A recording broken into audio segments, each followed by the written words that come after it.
hurting him, so he had to get some cheap shots in. Yeah, cheap shots for sure. And you know, Efe Ajagba, we talked about the loss to Frank Sanchez and then putting together a string of 3 victories since then. But from what he told us he wants in 2024, which is an opportunity to fight for a world title or be in position to, he's got himself the WBC silver heavyweight title. That title helped to get him ranked with the WBC at number 7, and the top 15 in the other 2 sanctioning bodies. But for me, it's not so much, you know, him winning, but like I know fans are clamoring to see a little bit more from him. Yes, exactly. That's what I want to see tonight. A little bit more. Like I said, a little too stiff and stationary. You want to see him be a little more elusive and show that he has more tools in his toolbox than just power. All right, that is a little preview for what's coming up in our main event later on this evening. But the first fight on our broadcast tonight is at 140 pounds between Omar Rosario and Angel Rebollar. If you followed any of these undercards from Top Rank shows, you may have seen Angel Rebollar and Omar Rosario before. Rebollar has been match tough in his young professional career. There he is at the weigh-in, always though in great shape and prepared. And his opponent, Omar Rosario, fighting out of Caguas, Puerto Rico, 11-0 with 3 KOs. As we take a quick look at the tail of the tape. 19 years old for Rebollar, 25 for Omar Rosario. Weight's very similar, reach very similar, height very similar. Omar Rosario doesn't really fight tall, he's 5'10", so not a lot of differential here between the two on the tail of the tape. The experience, even though Omar Rosario is the only undefeated fighter, I would give the experience edge to Omar Rosario because of the quality of opposition that he's fought. He's fought Abdullah Mason, Charlie Sheehy, an undefeated Justin Cardona, and Anthony Cuba. So he has had a string of undefeated opponents, albeit coming out on the losing end. Those rounds have been valuable rounds in his young career.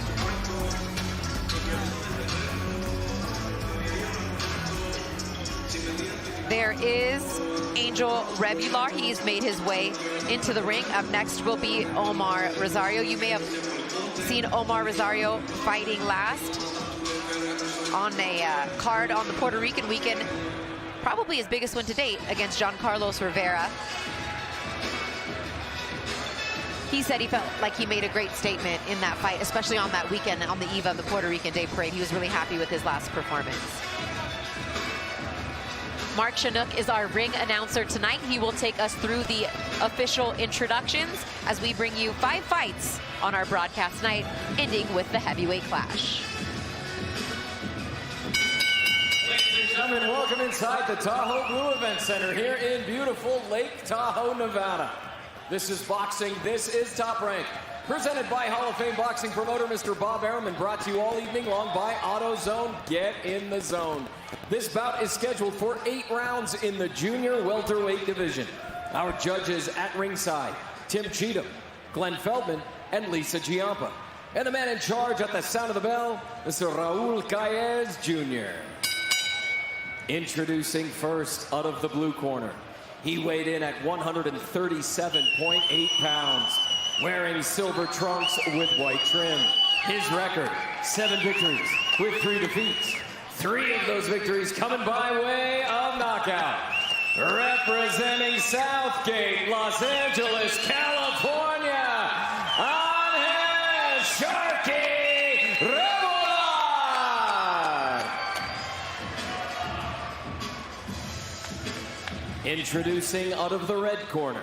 He weighed in at 140 pounds, wearing white trunks with blue trim. His record, perfect. 11 fights, 11 victories. 3 of those victories coming by way of knockout. From Caguas, Puerto Rico, Omar, the new era, Rosario.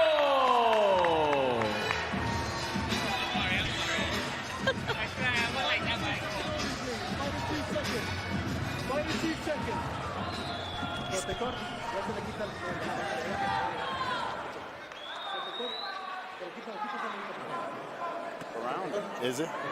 All right, gentlemen, you received the instructions in the dressing room. Know what I expect? No. It may be. Legal punches, here for you. Legal punches, here for you. Touch gloves, good luck to both of you. Raul Calles Jr., the third man in the ring tonight. Sinisa Estrada and Christina Poncher here on the mic with you. Omar Rosario putting his undefeated record on the line against the young but battle-tested Angel Rebollar. This one scheduled for 8 rounds at 140 pounds. It's the first scheduled 8-rounder for Rebollar and the second for Rosario. In his last fight, Rosario with the full 8-round distance against Giancarlos Rivera, arguably his best win to date. No loss on Rosario's record. He's definitely determined to keep that O. And Rebollar is only 19, and from watching him, I see that he has a lot to learn. Sometimes doesn't have much structure, but he's a tough kid, and I'm looking forward to seeing how well he can do against an undefeated fighter in Rosario. Rosario got him to bite on that feint there as he's continuing to push forward. Which is also part of Team Rosario's game plan. In the fighter meetings, his trainer had mentioned that they want to be aggressive throughout the whole fight and set up that left hook to the body. And they believe that's how the fight will end as well. Down to the body with that lead left-hand jab to get started. Sharky Rebollar looking to counter. As he shoots a left hook and then gets caught with the left hook up top by Rosario. Yeah, you're going to see Rebollar getting a little wide with his punches. Very fast, but like I said, kind of structures a little bit all over the place. So I think that's where Rosario and his experience can take advantage of landing those body shots and slowing them down. Both fighters looking to establish some work downstairs here in the first round.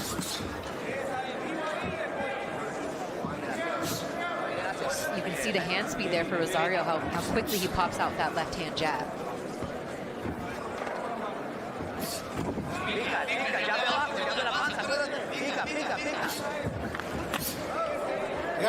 Right hand lands there to the body for Rosario. 1 minute left here in the opening round. Following the game plan early with those body shots, and I think that's definitely going to take a toll sooner or later. Body shot landed, and then good counters though there by Rosario.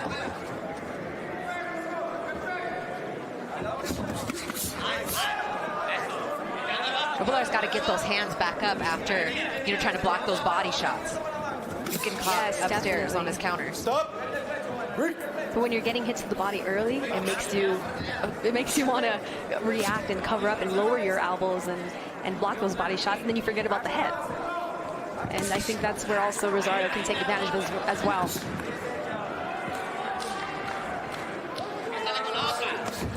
Oh, nice body with the left hand back up top with the right hand, but Rebollar took that shot well.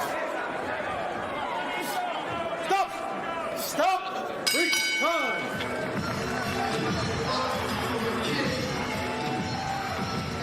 That was an entertaining opening round between these two guys.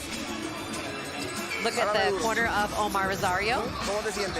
His brother in his corner, also Jose Santiago.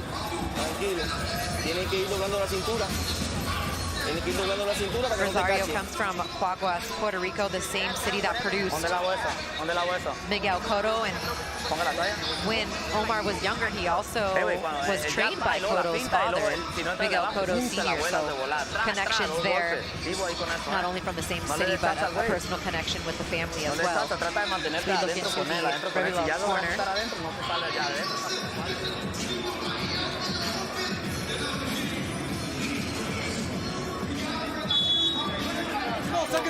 A good opening round for Rosario, but Rebollar showed that he is tough because he took some good shots and continued to come forward, and even caught him a couple times on some good counters. Yeah, he's definitely tough, definitely game, and he goes in there and he tries his hardest. Has good speed. He's just gotta make sure that his defense is a little tighter, a little better. Led with a hook there with the right hand, and looks like he wants to turn this into a brawl here, Sinisa.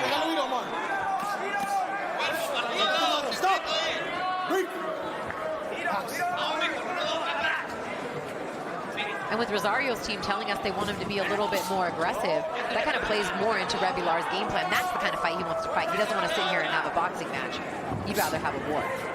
Stop. It does. I think that's definitely his best option, and the best way for him to win is to just make it dirty, make it rough on the inside, and work as much as he can on the inside. Oh, nice left hand lands for Rebollar.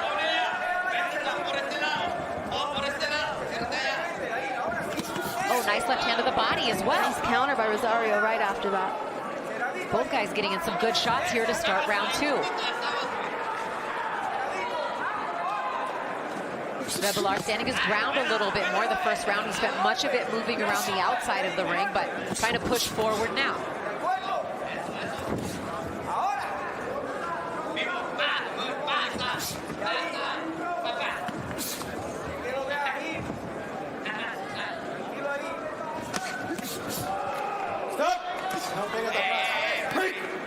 I would like to see Rosario establish a little bit of more feints to get Rebollar to react and to swing and leave himself open.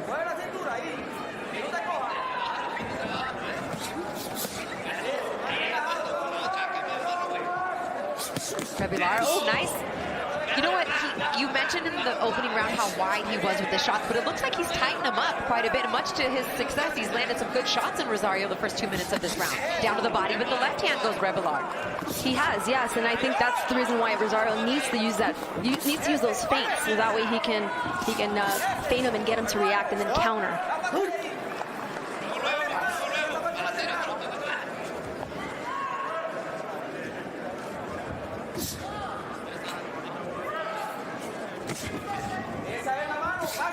Better round here from the fighter out of California, but Rosario seems to have some sort of answer for everything that Rebollar has done. Down to the body goes Rebollar, and then right back with the left comes Rosario. Yeah, and that's with experience. I mean, Rosario is the undefeated fighter and has more experience and a little bit in the amateur particularly, yes, for sure. A little bit more structure to his punches. But at the same time, a fighter like Rebollar can get a little tricky because of his awkwardness and lots of movement.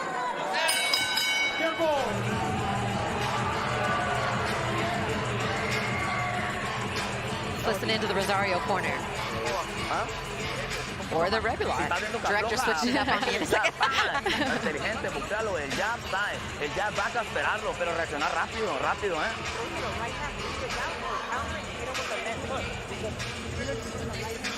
Sí, y aguas en esa mano que estás fallando así, ¿eh? Porque te puede casar. Sube las piernas aquí, sube las piernas aquí. Sube las piernas. Sí, va. Cuando usted suelta, se la pongo. No lo puede dejar que piense. No lo puede dejar que se joda el show. Hay que montarla a nosotros. Hay que montarla a nosotros. Vamos. Ya le hice 2 asaltos ahí para que él pudiera hacer algo. Ya, no hay más ninguno. Vamos. Acelera un poquito ahora.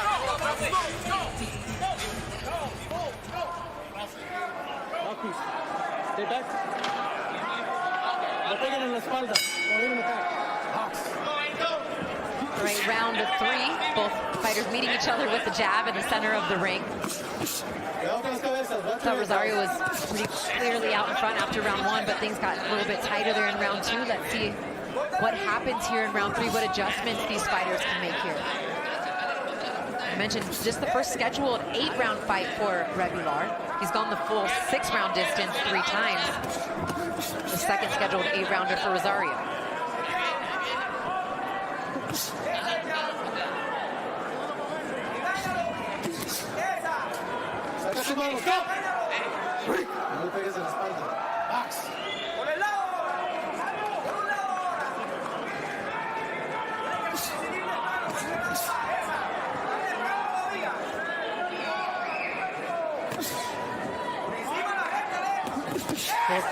Both fighters looking to establish the jab a lot more, shooting up top as that sneaky little left hook gets in from Rosario on the inside.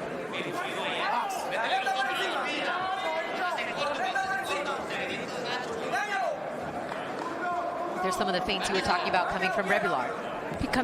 Yeah. Rosario needs to be a little less stationary and also throw those feints and make Rebollar react and then counter on that.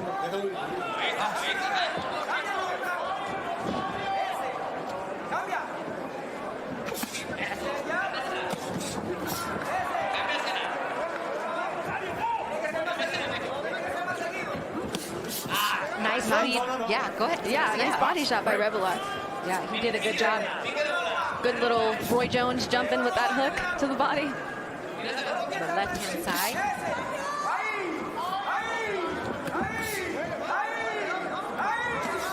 And again, he's landed that body shot again with the left hand.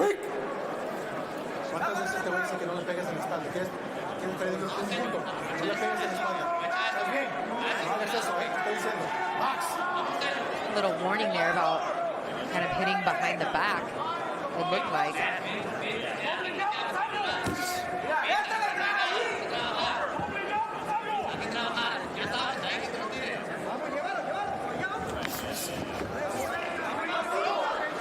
Rebollar is looking a lot better than this fight of what I previously have seen of him. So it looks like he's improved, which is good. And I think if he keeps using his movement the way he's using it, I think it's going to be a benefit, because Rosario's just walking forward with no head movement and kind of just walking forward and no feints at all.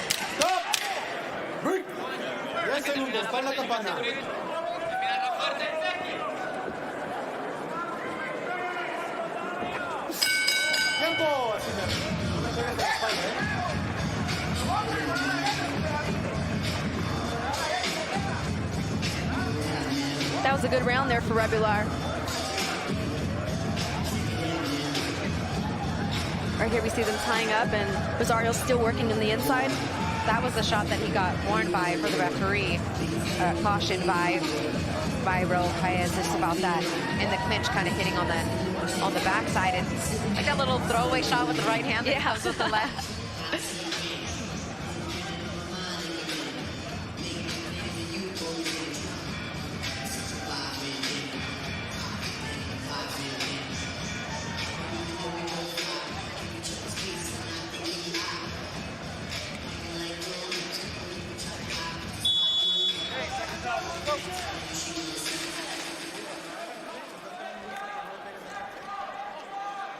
What adjustments, Anissa, would you like to see from Rosario in this round? I would like to see him continue, well, not continue to, but to start using feints and not just walk forward, because with the fighter like Rebollar, who's not as experienced, he's kind of using that herky-jerky movement where he's just kind of all over the place, and that's actually benefiting him. It's working for him, and that happens a lot with fighters who aren't as experienced and kind of have footwork that's all over the place, and their hands are all over the place. Their punches are coming from different angles. Sometimes that benefits them, and that's exactly what's happening in this fight.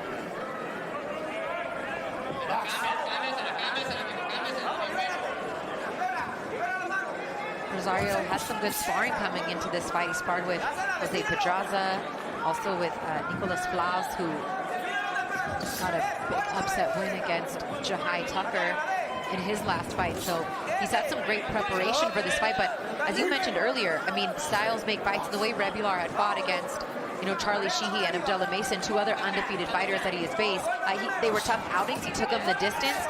But this is a much closer fight than I felt like those other two were, against two other top-ranked prospects like Rosario is.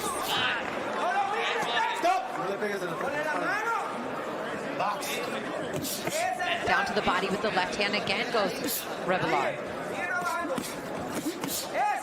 Nice counter right hand there from Rosario. Body work there from Rosario with the left hand. Again back to the body with the right hand. Nice shots right inside to the solar plexus and working the body well. Back to the body goes Rosario.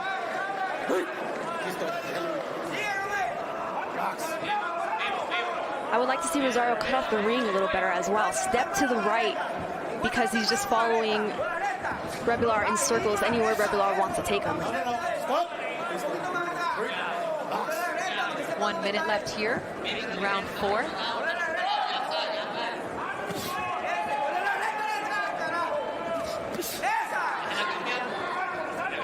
Rosario got hit with a clean jab there.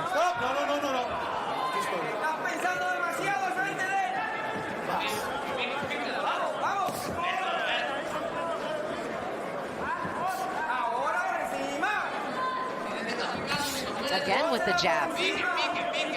Rebollar is coming straight down the middle with the jab and connecting.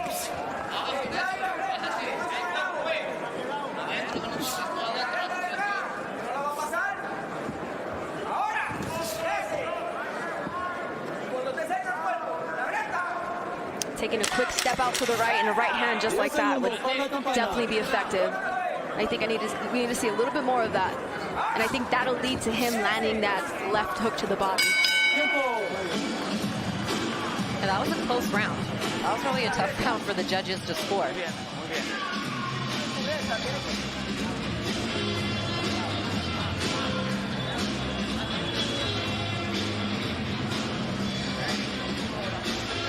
Vamos al quinto round ahora. El cubo seco. Estamos bien de agua, de aire. Lo que hay que traer es el cubo. El cubo. Dame el cubo, dale. Oye, provócalo. Ponle la meta. Right here we see Rosario countering to the body. Nice body shot. Oye, la neta, tienes que insistirla. Ya está quedado. Ya se quedó él. Ya se quedó. Tú no lo hagas, ¿ok?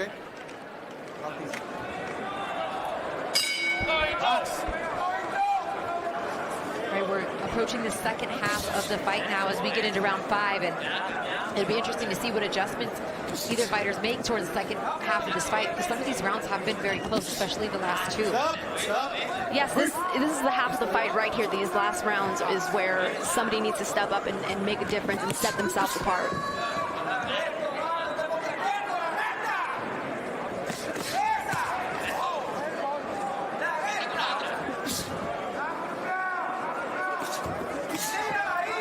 Either one of these guys have a ton of power. You can tell even by their records, right? Both guys, 11 wins, 3 knockouts for Rosario, 7 wins, 3 knockouts for Rebollar. They're not sitting down too much on their punches. So it's going to be these combinations that are going to make the biggest difference and score them the most points, because neither one of these guys really has that one-punch knockout power. And they've taken each other's shots while neither fighter's been hurt, neither fighter's been down. So Rosario getting a little tricky elbow on that shot. See that chopping shot right there? Maybe he's a bit frustrated. Yeah, you're right. Neither one of them seem to have the power to knock one another out. But I think if Rosario was following his game plan properly and doing the right things to continue to land that left hook to the body, he could possibly end the fight. But he can't just walk forward without any feints and without using the jab. Also, cutting off the ring will get him to that body much quicker and much easier.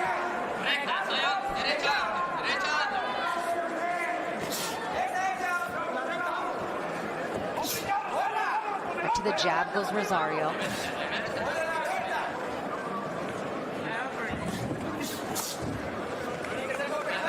Smothering some of these combinations just a little bit.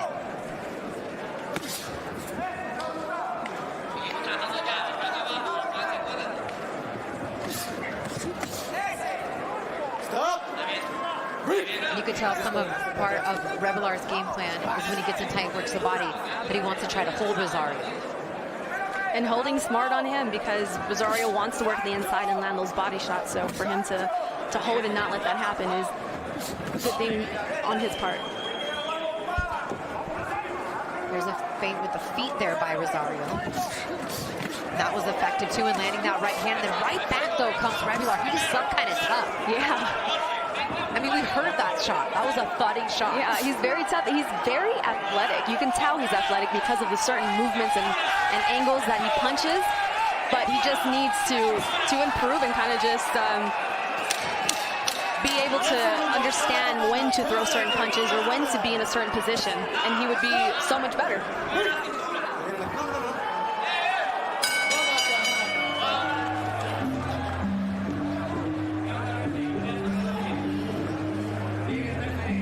It's like you're kind of thinking which one of these guys wants this more. Does one of them want to step up and kind of take the fight to the other one?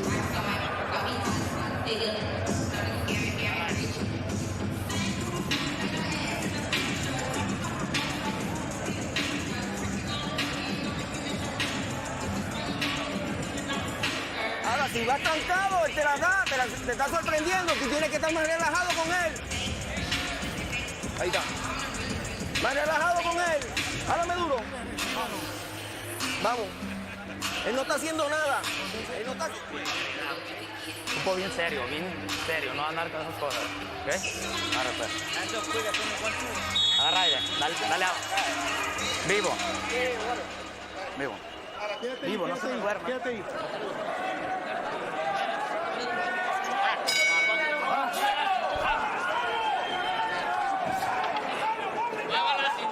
Going into the 6th round here, we need to see some adjustments from someone, and I think if Rebollar continues to use that movement and kind of just fly in with punches and combinations and hop right out, he may be winning these rounds because of that. He's landing more punches.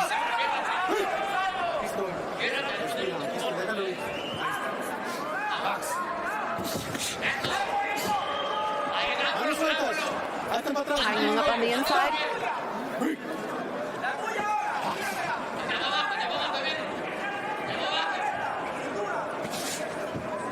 Looking for that one big shot. But I'm not mad at him for it. You know what I mean? If Rosario's not going to counter, he's going to just sit back and wait as he connects there, does Rosario. And actually he's kind of throwing his glove and his elbow with those shots.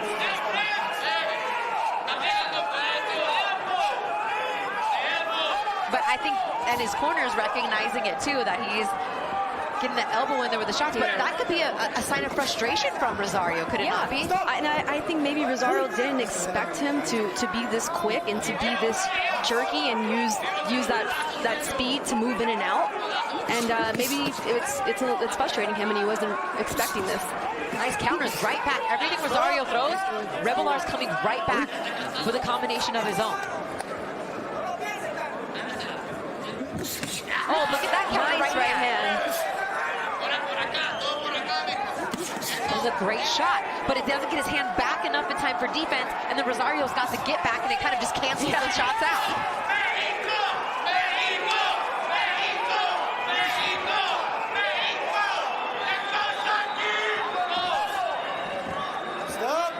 Usually the chants are started by the crowd, but that chant for Mexico was started by Rebollar's own corner.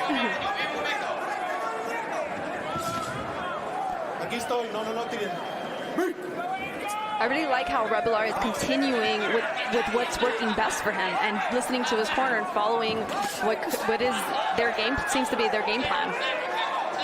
He could easily fall into exchanging with Rosario, which wouldn't be good for him.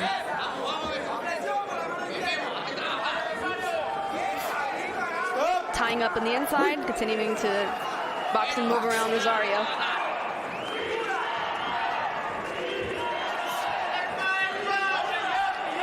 Rosario's got to cut off the ring. I don't know how many times I can say that. He has to cut off the ring because right now, Rebollar is dictating the pace of this movement. Even though he's moving around the outside, you always want to think that the dominant fighter is the one that's controlling the middle, but that's not always the case. Yeah, that's not true at all. That's one thing that I wish a lot of fans and people would understand is just because you're the aggressor doesn't mean you're winning the rounds, doesn't mean that you're landing more punches. Sometimes the person, there's that great right hand by Rebollar there that landed flush.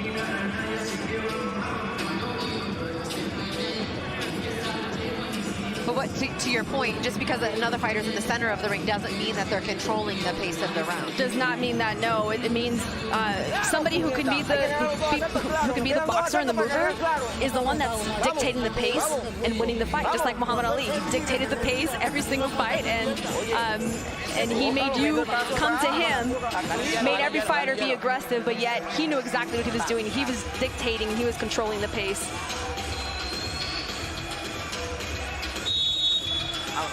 That might have been the first time during a fight with these two that Muhammad Ali has ever been between these two fighters. And by no direct correlation was she saying that Rebollar is like Muhammad Ali. Not what I'm but just saying. the fact that the boxer, the mover, the guy that can be moving around the outside of the ring versus Rosario, who has been planted pretty much on the center logo for much of this fight, doesn't necessarily mean that he's winning every single one of these rounds. Exactly. Dictating the pace with your movement. It doesn't matter if you're moving backwards. You can still be the dictator.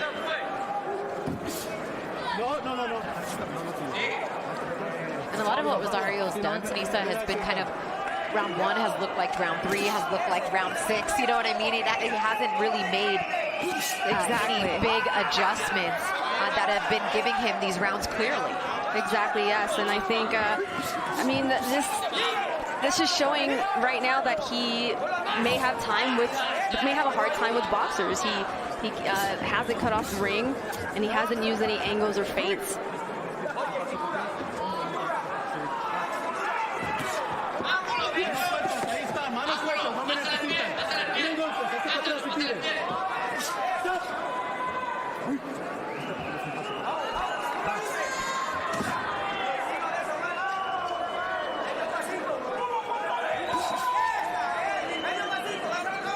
I think that when Rebollar moves forward like he just did right there, though, he's kind of slowed down on his combination punching. I think he needs to come forward more than one shot. Come forward, one shot, and hold. Might not be enough to get it done. Yes. Jab for Rosario. And this is the first time that Rebollar has seen a round 7. I've also mentioned in the open, but not yet during this fight, we are fighting at over 6,000 feet above sea level, and fighting at altitude can make fighters winded if they're not used to or trained or properly prepared for fighting at levels where the oxygen level is lower. Yeah, Rebollar seems fine. He seems fine so far here in the 7th round. But I do feel like Sinisa, his punch output has decreased. He hasn't ever got to around 7 in his pro career. And right now it's one shot and then a hold, and one shot and then a hold. Perhaps a sign of fatigue. Yeah, could be. It's fighting in altitude is high altitude is very difficult, and it can take a toll on you. Again, not really the fluidity in the movement. Mouth open for Rebollar, another sign that he could be tired. Antics like that, perhaps buying himself a little bit more time. But it's not like Rosario's really capitalizing on it. Definitely not capitalizing. I think Rebollar looks more tired because he's the one who's using his feet more and using his legs. Now, in the last 10 seconds, he picks it up, but trying to steal the round, but he kind of gave that away. And he thinks the fight's over. There's still one more round. But that's what I'm saying, you know? Yeah. Get tired. Efe Ajagba, coming up in our main event tonight, has arrived. His beautiful wife, Tia, always by his side. He's looking to make a statement tonight, but he is match tough. Goodall's coming off one of the best wins of his career against Stephen Shaw. Can Ajagba get it done? Heavyweights in the main event later tonight. Eso. Vamos, vamos, no te tenses, sí. Hay que ganarlo.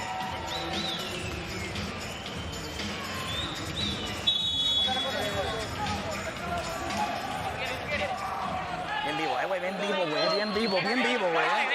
Por favor, tírenme más golpes. I'd like to see both fighters go for it here in this last 3 minutes, Sinisa. Final round, I'm looking forward to seeing both of them just let it all hang out and leave it all in the ring.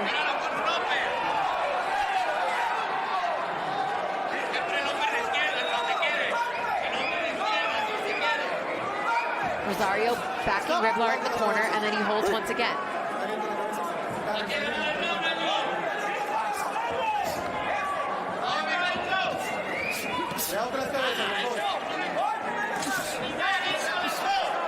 Left hand connects for Rosario. Rebollar comes back with a straight shot, more holding now. He might have felt those body shots in the early rounds, so now he knows after that he seems to be holding on the inside. Hook for Rosario. Nice counter for Rebollar. Right back with the counter comes Rosario.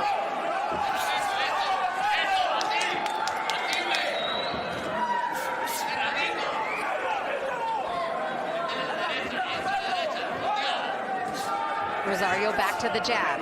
Misses with the right hand. That one connects.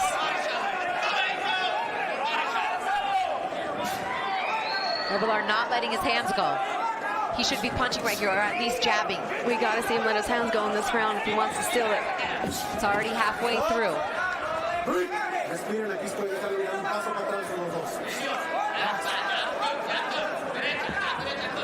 His corner's calling for him to jab. They want him to jab, throw the right hand, and then hook. He has not put together any combinations at all, and inside Rosario scores again.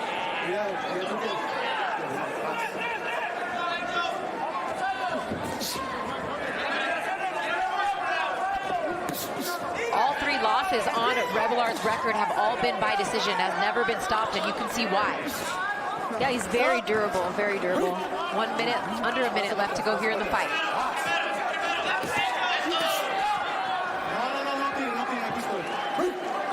You can tell he's visibly tired. He is, yes. But to get 8 rounds of experience in is important for these young fighters. Nice right hand by Rebollar. As he takes a look up at the clock. 30 seconds left to go now.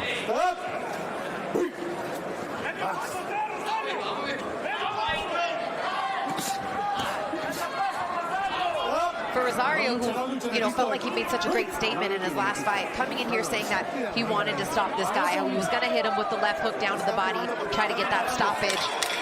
I don't know if he would be as satisfied with his performance based on what he told us, and we'll see who wins the fight when it goes to the scorecards, but either way, not necessarily the statement that he wanted to make as this one goes the distance.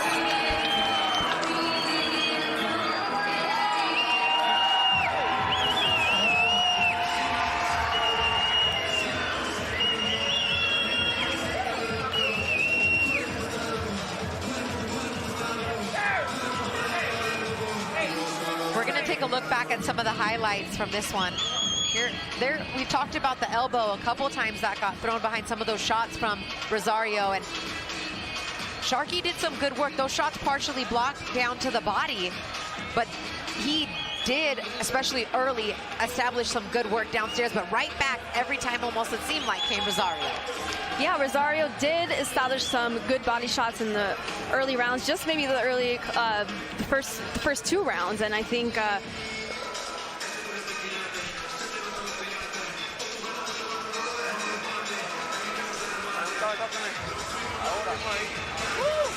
as I was saying, I think Rebollar adjusted, and he knew that those body shots might have hurt him. He might have felt it, so he continued to box and move and use his movement to try to get Rosario to come forward and then counter.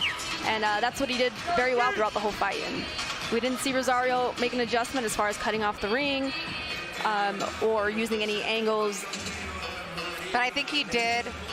I think, Rosario is going to go back and watch this and say, I wish I would have capitalized here, or, would have cut off the ring, as you talked about a lot. But we'll see how the judges have this one scored. Ladies and gentlemen, after 8 rounds here inside the Tahoe Blue Event Center, we go to the judges' scorecards for the official decision. Tim Cheatham, Glenn Feldman, and Lisa Giampa all scored the bout 78-74.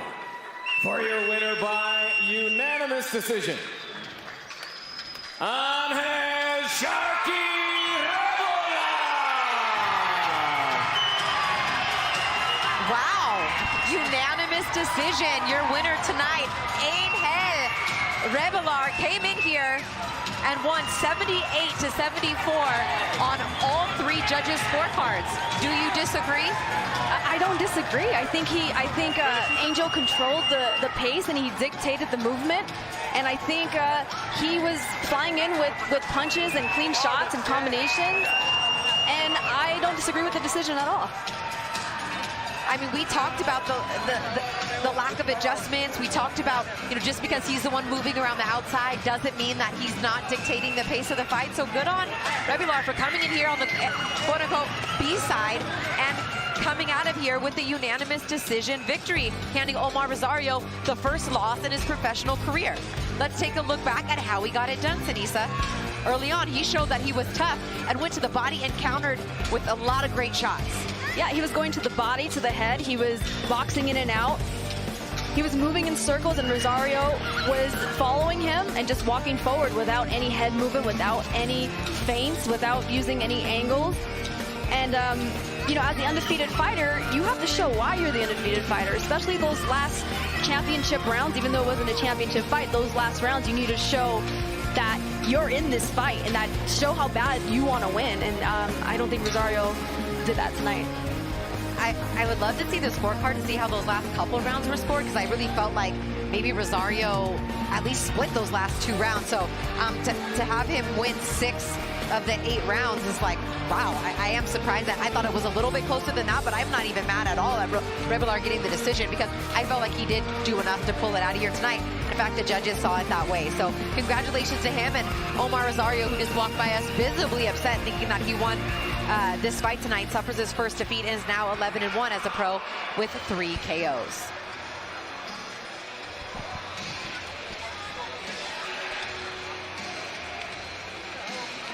Here are the remaining fights coming to you on our broadcast. Up next will be another fighter out of Puerto Rico, Henry LeBron, taking on William Foster III. And of course, our main event later on, Efe Ajagba taking on Joe Goodall. But make sure you keep your eye on that fight, that co-main event, Raymond Muratalla taking on Diego Torres. That one right there, I'm very much excited for. So some great fights still to come. Stay with us.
Drives down, a lot of blood coming from the nose of Compa.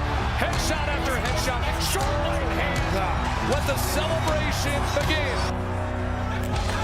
Another big body shot. Damaging left hand comes in. And a knockdown scored. What a beatdown. Sticking him on the outside, and here comes the counter. What a finish. Bruce Shoo Carrington.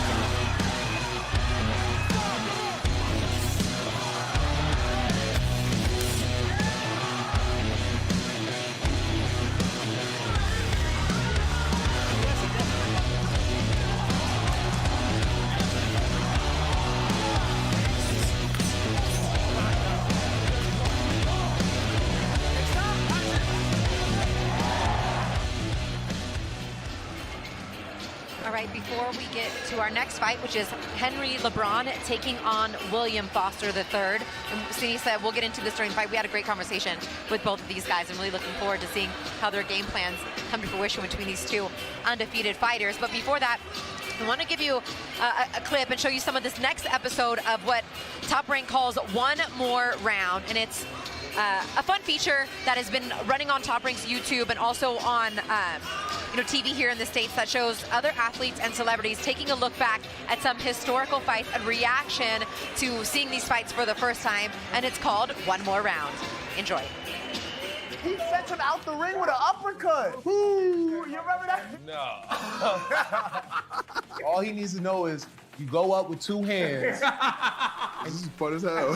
Sure.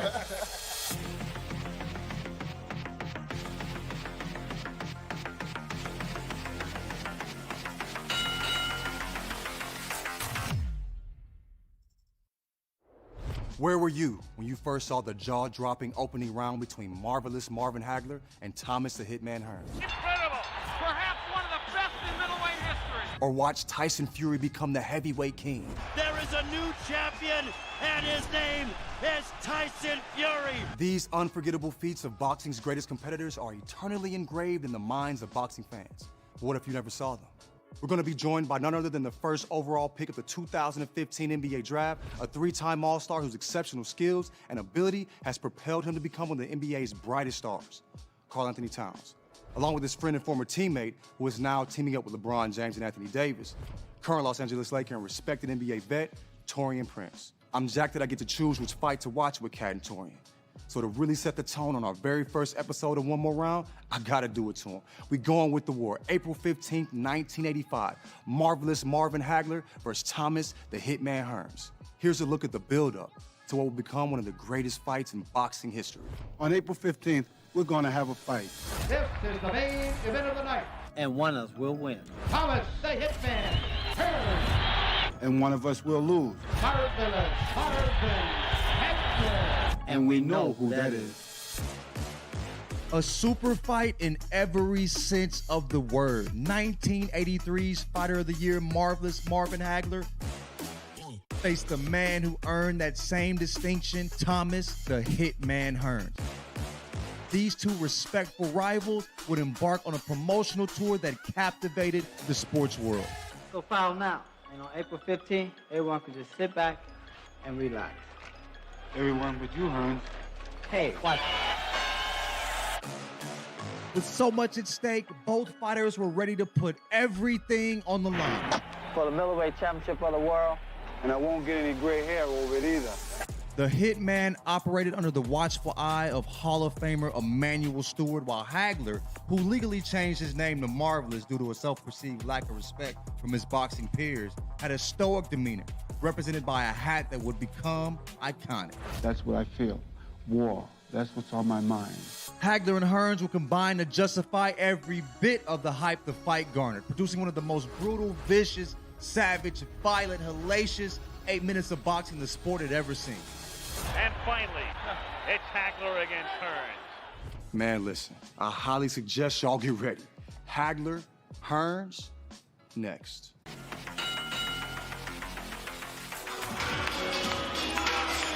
That was one more round. For more of that, you can go to Top Rank Boxing's YouTube page. But now let's get back to the live action in the ring. Coming up next, Henry LeBron taking on William Foster. Here's a look at the weigh-ins from yesterday. Both guys, no problem making weight, coming under the 130-pound junior lightweight limit. You can see Henry LeBron always cut up, always in shape. This is his second professional fight under Javier Centeno. I'm really excited for this fight. We have Foster here, who has a 4-inch height advantage, similar in weight, and we also have Foster with the reach advantage as well. And I think this is going to be the main thing in this fight is Foster can't allow Foster. You can't allow Foster to control the pace because Foster has a 4-inch height advantage, and we need to see if LeBron can handle that. If LeBron right? can get through that, yes. If he can get through that height advantage, yes, he has to be smart, but at the same time, put the pressure so he can get through Foster's long range.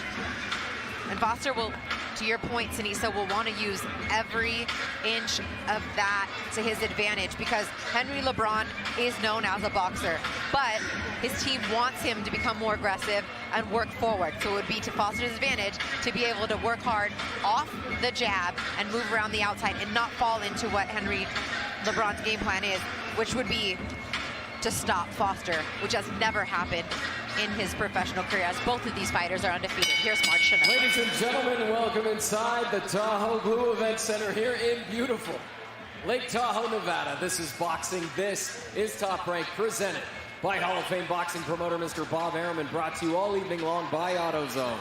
Get in the zone. This bout is scheduled for 10 rounds in the junior lightweight division. Our judges at ringside, Eric Cheek, Max DeLuca, and David Sutherland. And the man in charge at the sound of the bell, Mr. Robert Hoyle. Introducing first, out of the blue corner. He weighed in at 129.4 pounds, wearing black trunks with red trim. His record, perfect. 16 fights, 16 victories. 10 of those victories coming by way of knockout. From East Haven, Connecticut, William Silent Assassin Foster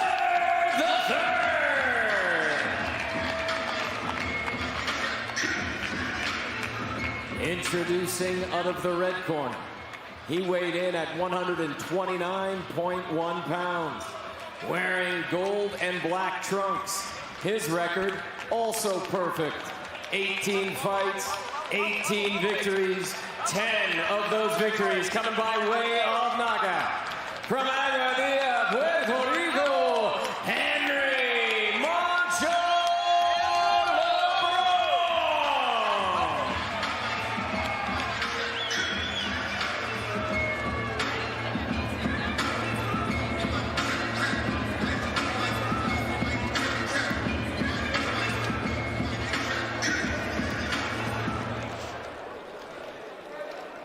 Okay, we went over the instructions in the dressing room.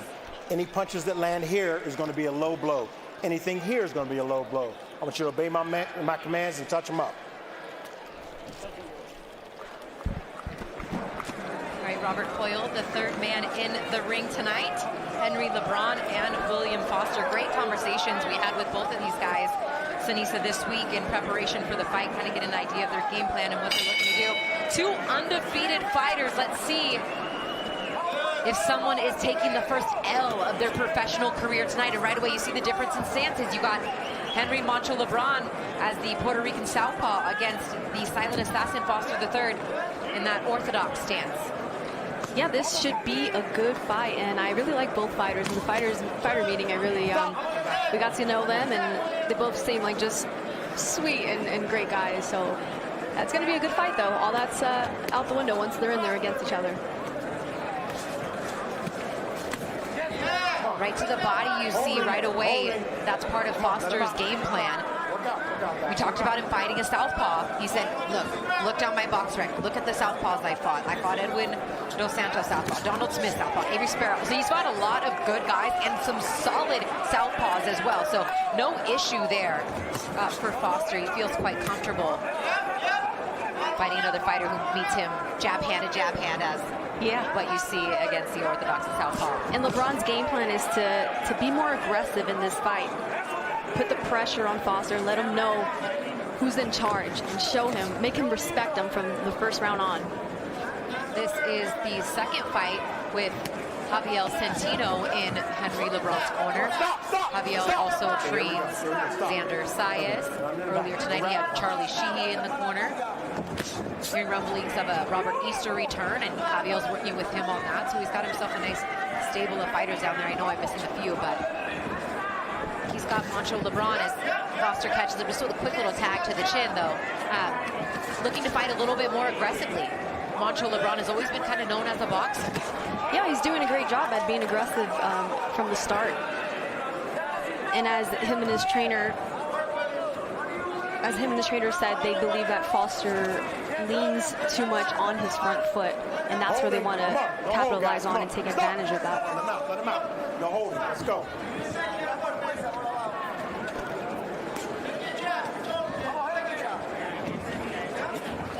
Foster looking to establish that outside foot position as he goes down to the body with the right hand. And so many times when we have an orthodox and a southpaw fighter, they kind of step on each other's lead foot as they look to work and land that outside foot position so they can land that, like that right hand that Foster just landed right there. Obviously you deal with that a lot, right? Yeah, it's really tough, and having a righty and a southpaw, you know, that can lead to clash of heads. It can lead to stepping on each other's feet.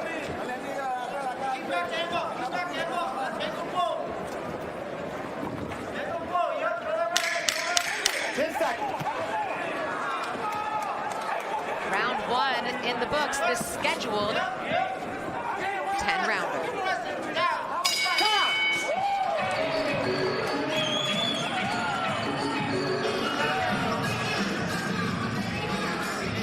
There is Javier Centino, as I mentioned, in the corner of Henry LeBron.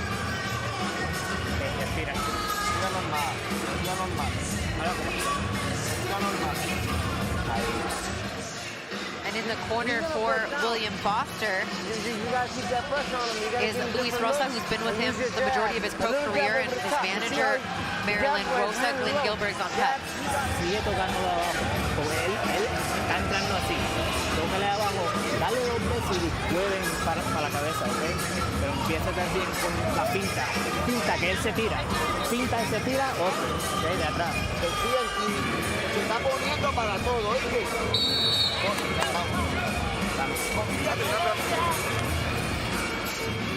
And talking with William Foster this week too, you know, he's had some layoffs in his career, dealing with some promoter issues. He just fought in September, but before that he hadn't fought since July of 2022.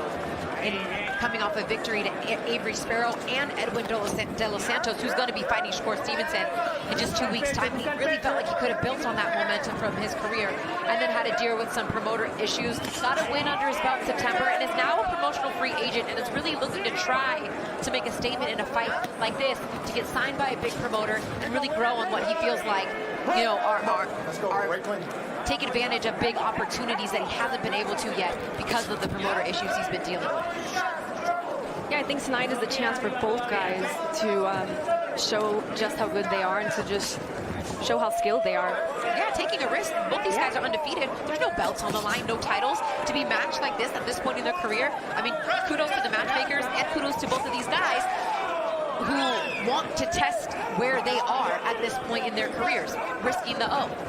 Yes, hats off to both of them. And I think right here we're seeing LeBron establish his game plan in the second round also very well. Even though he's backing up and he's moving, he's dictating the pace, and he's countering and landing shots on Foster. Much cleaner shots there too, as he shoots that jab downstairs to the body, and comes with the right hook. As you said, you can see Foster leaning over that front foot just a bit when he throws.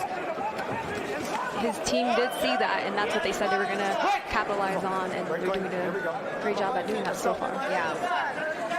Look for that Henry LeBron uppercut. Definitely a shot in watching some tape on Foster that he's open for. Showing that right hook as he moves his way back to the center of the ring is LeBron. Looking to establish a jab once again is Foster. I think Foster's got to go back to, he's got to stick to using that jab and using his range and height, not walking forward and leaning forward like that, because that can lead to a Sergio Martinez knockout by a southpaw, an overhand left over the top, and that won't end nicely if that happens. Yeah, beautiful counter right. I mean, LeBron throws these shots very hard and very crisp, as you can see that his punches are the punches that the judges are going to see more clearly too, because he gives himself enough space, whereas Foster looks like he's smothering his shots just a little bit. Yes, and for a tall guy like that, the last thing you want to do is smother your shots like that, unless you're getting low and you're dipping lower than your opponent. Looks like a cut has been opened up on the face of LeBron, and you talked about that earlier, Sinisa, when the heads come together. There was no notification that that punch was caused by the cut was caused by a punch. So very well could have been a headbutt. Come on, stop, watch it, watch it.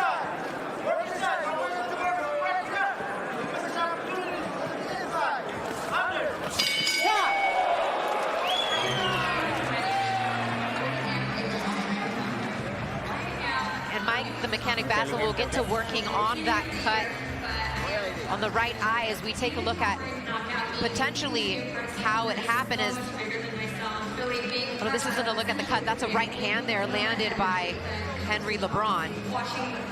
Looks like a counter scores there with the lead left hand from Foster.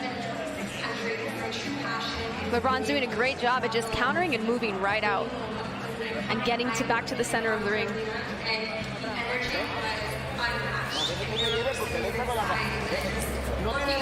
It looks like just a minor cut right underneath the eyebrow. No abandona el cuerpo, ¿ok? Sigue tocándolo el cuerpo. Shouldn't be, I don't think it'll be a huge factor in the fight. It's kind of high up there on the eyebrow. And Mike Basil's one of the best cutmen in the game, so hopefully it won't be too much of a factor going forward. Yes, I'm not surprised. Like I said, having a southpaw and a righty fighting each other, you're going to get some headbutts and you're going to get some cuts.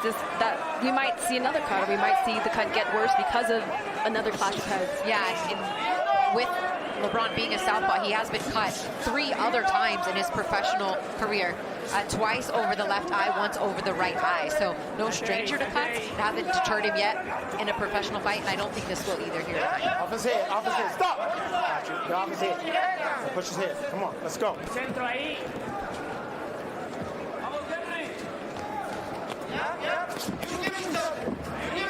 Nice hooking off the jab there for LeBron. In the first 2 rounds, and in this 3rd round, the smaller guy seems to be outboxing the taller, longer fighter. He's catching him with the counter. That counter left was beautiful by LeBron. Then he just hooked that right hand. Then holds, action stops, gets his spacing.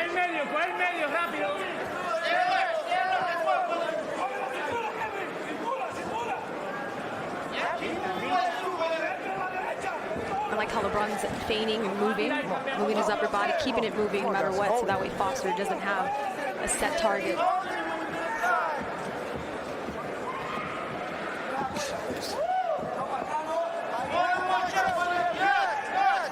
Even though that wasn't a hard shot, that right hand to the body by Foster's a scoring punch. Stop! Stop!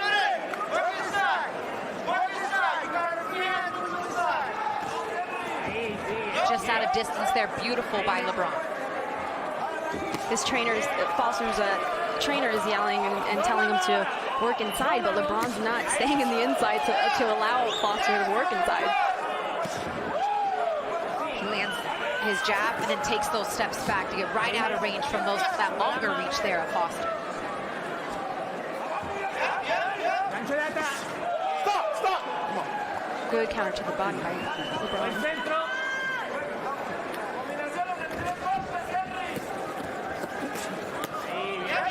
Robert Hoyle letting him work there a little bit on the inside. Back into the corner, and a right hand lands there and scores for Foster.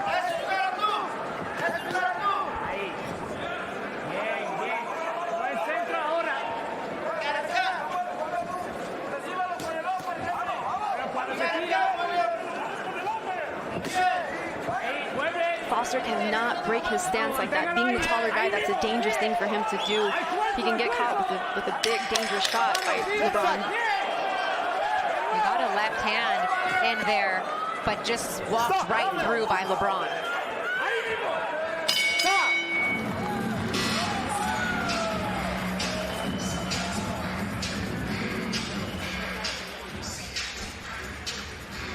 Another good round for LeBron there in the 3rd. We need to see Foster just but to start using his height and his range. He's leaning forward, he's getting countered on the way out.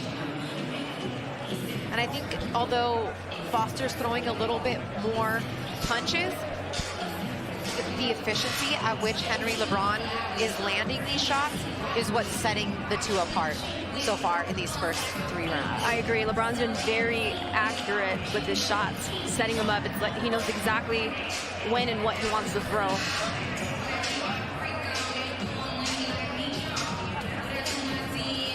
And we did get word that the cut was caused by a punch. That was back in the 2nd round, so appreciate the clarification on that. But like I said, pretty much under control. Hasn't really been a factor as LeBron has continued to come forward and let hand speed on display. Beautiful combination here to start round 4.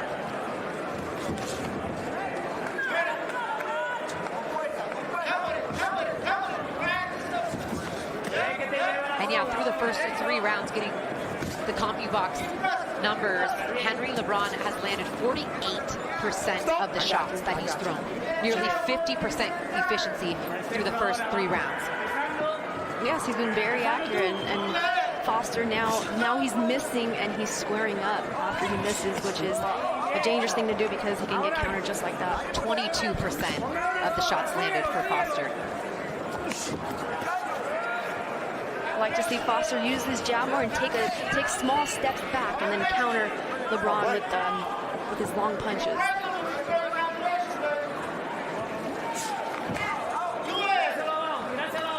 Yeah, Foster's corner saying 2 hands, break them with your combinations. Right hand scores, gets inside down to the body. Nice combination there for Foster. Exactly what his corner was calling for. Good work on the inside. And then a nice hook there for LeBron. Again, there's a nice hook that lands with the right hand.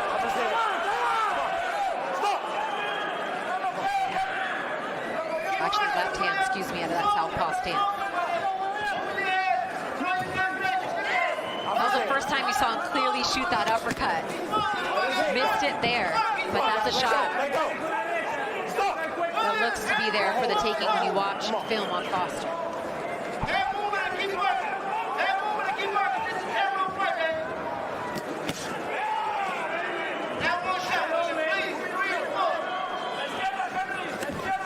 Again, from the Foster corner, not one shot. We need 3, we need 4.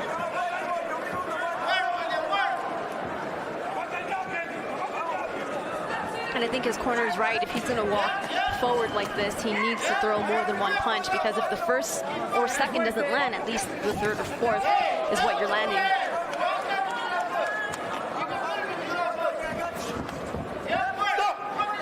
I got you. Let him out. Let him out. Let's go. Enough holding. Let's go. Under 30 seconds left here in round 4.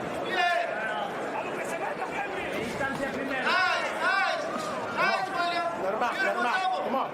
Little sneaky right hand off that double shot as Robert Hoyle calls time. A warning for the holding there by Henry LeBron.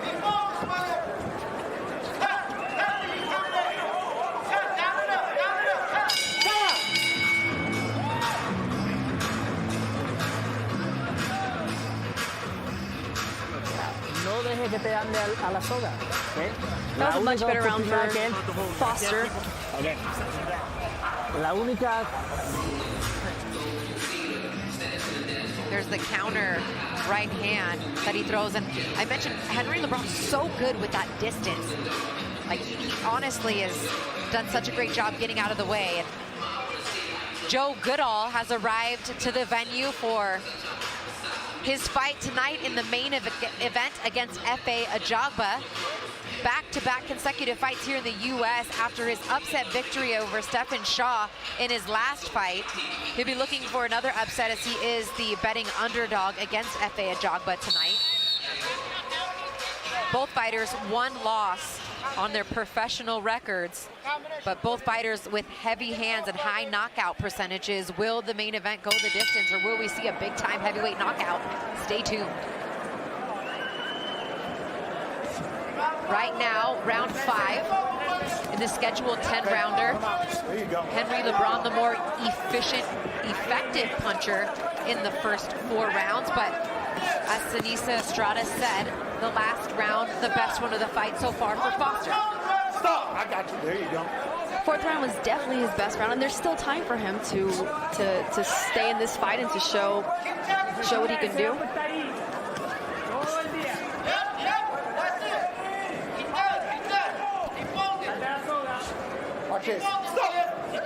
Both fighters undefeated. Neither fighter has been knocked down as a pro.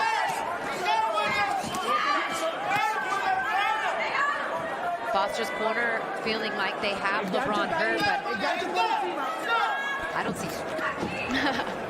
I don't see it. He is landing more punches on the inside, which is good for Foster. Working on the inside and roughing up LeBron a bit.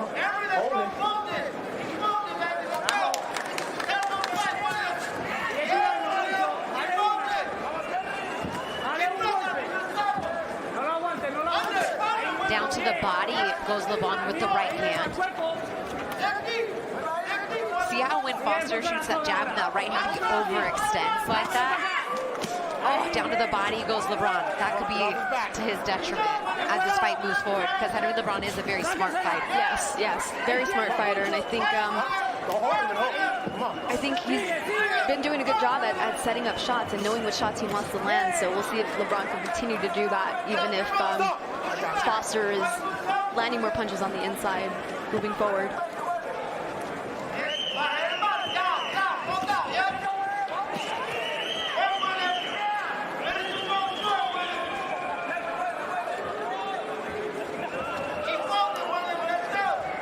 LeBron using some of those foot feints to slow down his activity level a little bit here in round 5. Not as many combination of punches coming, but it has been Foster throughout the fight throwing more punches. They just haven't landed with as high of efficiency. Only about 25% of his punches have landed compared to 45% of Henry LeBron.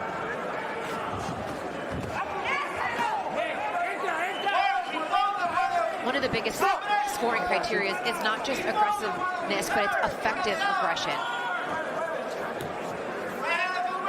Yes, effective aggression is very important.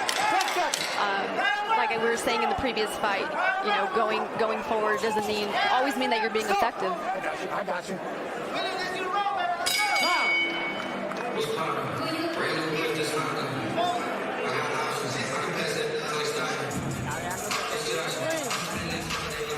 Breathe.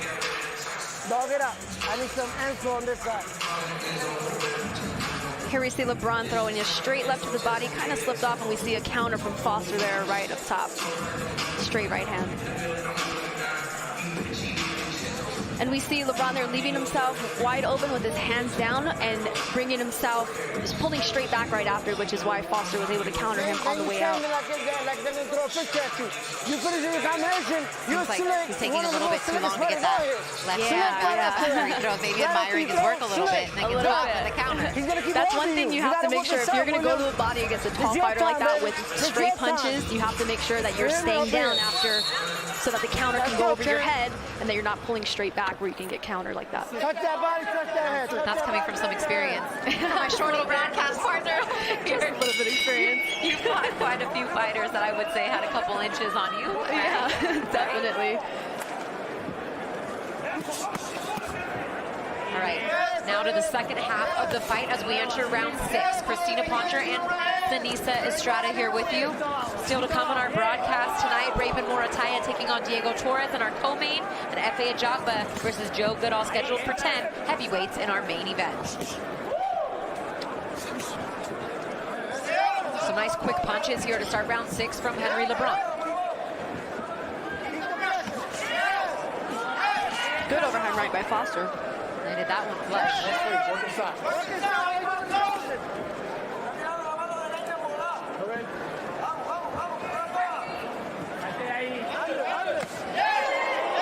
Flush with the right hand. I wish he would have followed it up with the left hook downstairs maybe, right? Yeah, he has such long arms. If he would just throw more than 1 or 2.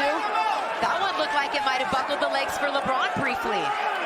And you could see some of the wear and tear starting to show. Right hand lands again for Foster as LeBron's backed into the corner. Nice start to this round for Foster.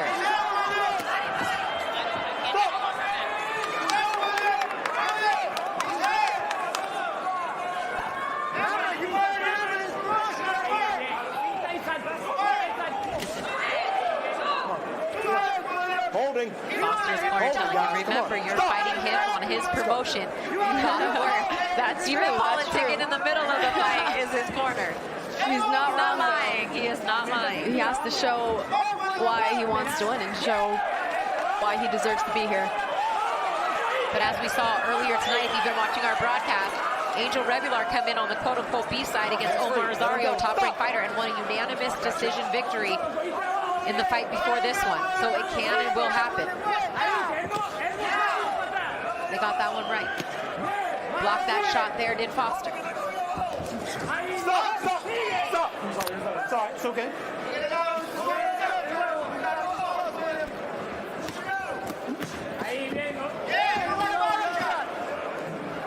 Hold it. Come on now. Stop.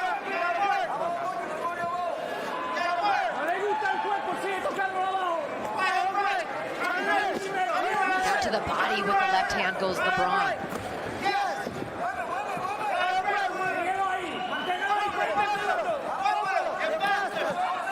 Good combination of punches, culminating with the right hand that scores for Foster.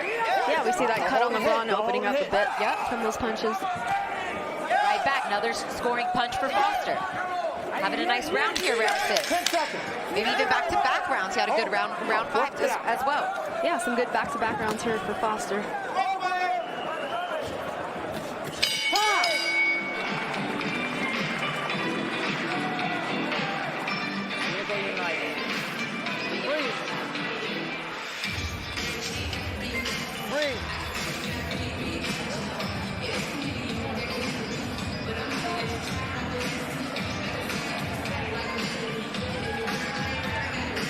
Here we see Foster leaning forward and missing over his front foot. And LeBron taking advantage and trying to counter, but didn't land. But we see Foster here landing a nice shot.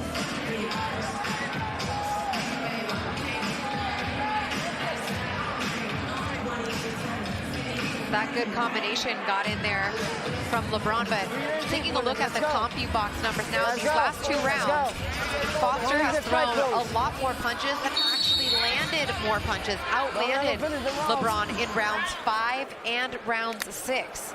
So we'll see if he can continue to build on the momentum.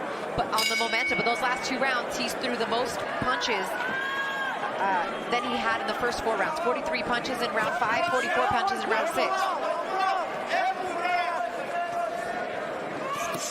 Oh, nice 1-2 right down the pipe for LeBron.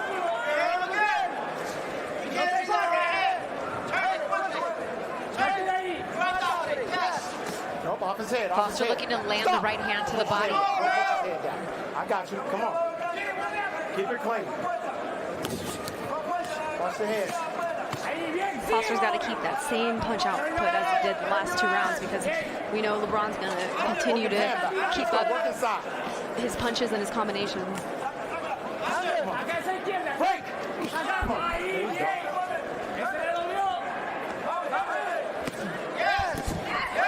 Right hand scores for Foster. Off his back. What do you think that Henry LeBron needs to do here, seeing that he may have lost these last couple rounds? I think he just needs to continue to stay calm and stay smart, continue to counter when Foster comes forward and leaves himself open. Miss and pay, make him miss and make him pay. No, stop. Come on, let's go.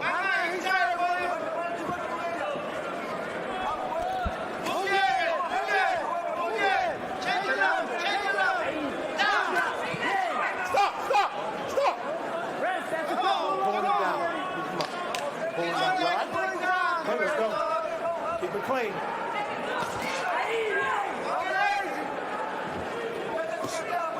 I think for Foster, and here we see a low blow by Foster. That didn't get called by the referee. That was a pretty clean low blow. That was cleared. Depending on where, Robert's standing, the referee, you don't really always see that happening. Nice overhand right by Foster. He's done a lot of good work when they've been in the corner. Nice counter right hand there.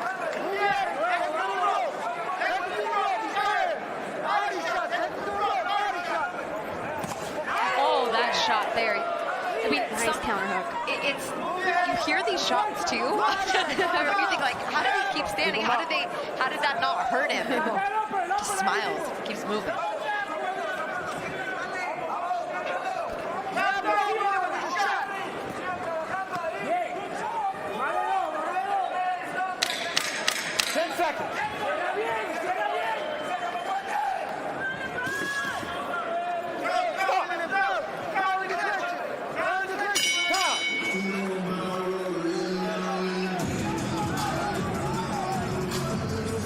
Looked like a clear Henry LeBron fight in the beginning through the first, 4 rounds, but these last 3 rounds, I mean, Foster's found something.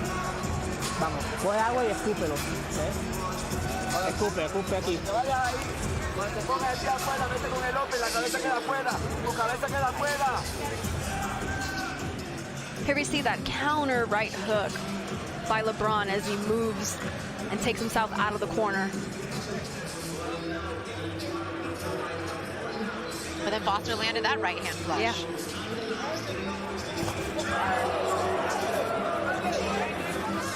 Took that punch like a champ. Vamos. Piensa en ello ahora mismo, ¿ok? Estamos en el 8.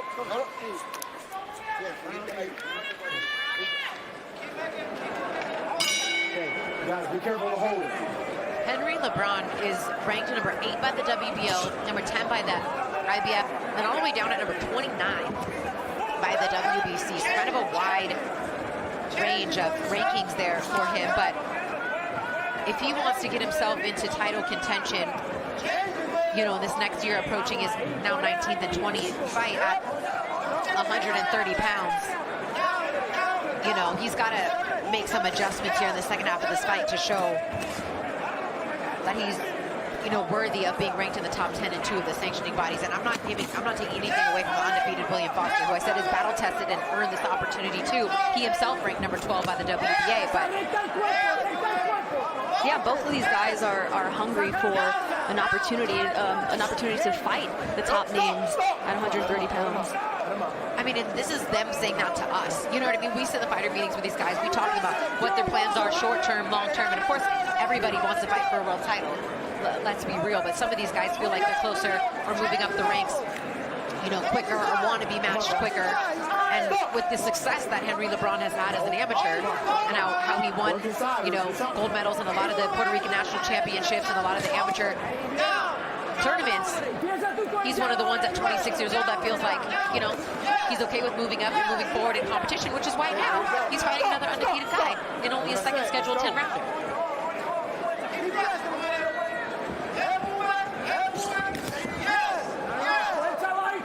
Under a minute and a half left to go here in round 8.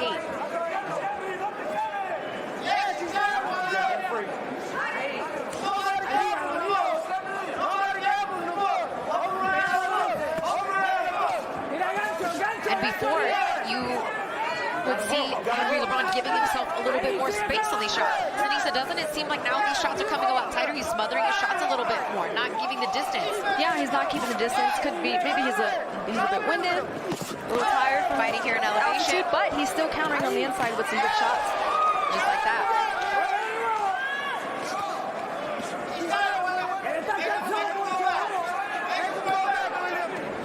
So now we see LeBron coming forward a bit more than he did in the beginning of the fight.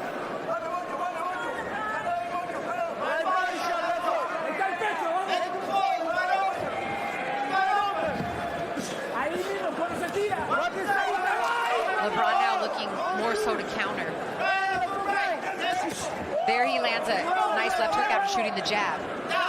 I think when he was looking to counter, that's when he's at his best, when he's looking to counter. When he's making Foster fall forward and come forward, and then making him pay.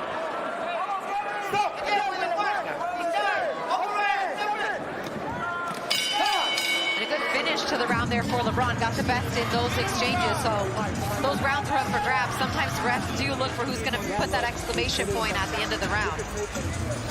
Dale un poquito agua. As we take a look at some replays from this last round, and it's the counter shots, like that one down to the body downstairs.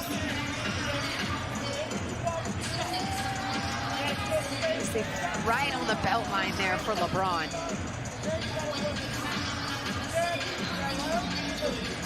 If the judges are sitting behind where Foster is, that looks like a body shot that scores there.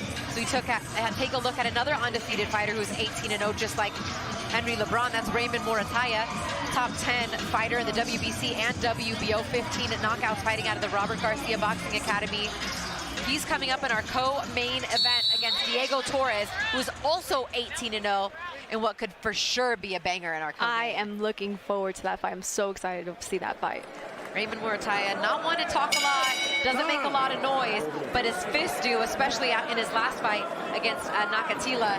That was on the Devin Haney, Vasily Lomachenko undercard, where he made a huge statement in that fight, looking to build on some of that momentum after this fight got pushed back a little bit because he suffered a minor hand injury in training. But he says he feels good, and he's looking forward to making another statement tonight against an undefeated fighter. Right now, round 9 of the scheduled 10-rounder. Henry LeBron did go the distance in his last 3 fights, the last one being a 10-rounder. Foster has only been to round 9 as a pro, never to round 10.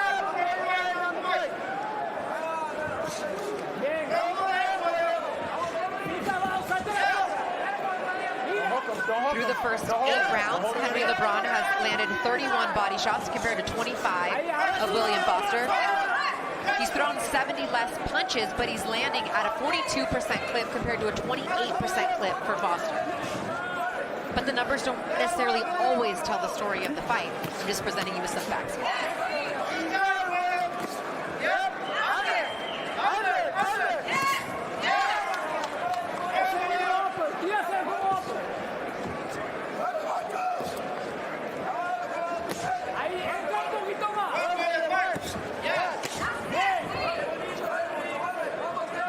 Got Foster off balance the way he hooks it around it. Looking to counter, and that was a nice shot there that landed on Foster. Nothing behind it though, or nothing with it, I should say. Yeah, in these last 2 rounds, I think Foster knows that he has to be a bit more aggressive and put it on LeBron. So LeBron should just remain smart and continue to counter Foster when he comes in.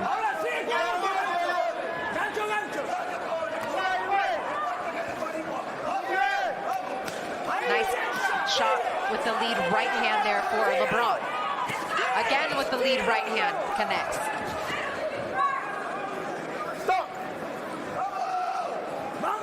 Under a minute left to go here in round 9. That right hand has scored at will the last 30 seconds. He's landed about 4 of them. Has LeBron. Again, scoring with the right hand. Breaking Foster down here in this last minute of round 9. You know, one of the hardest punches for an orthodox fighter to see against a southpaw is that right hook coming that Henry LeBron keeps landing, because you have your guard up and you don't see it coming.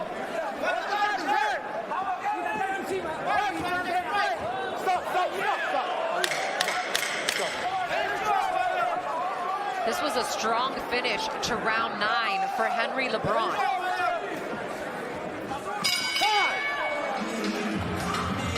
The best finish he's had to a round in quite some time.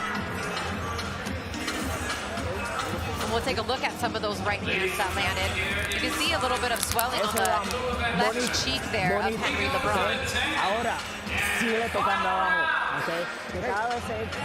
And here we see those right hooks by LeBron, and he's sweeping with them, which means he's throwing the right hook and turning himself out to get to the center of the ring and to get to a better position.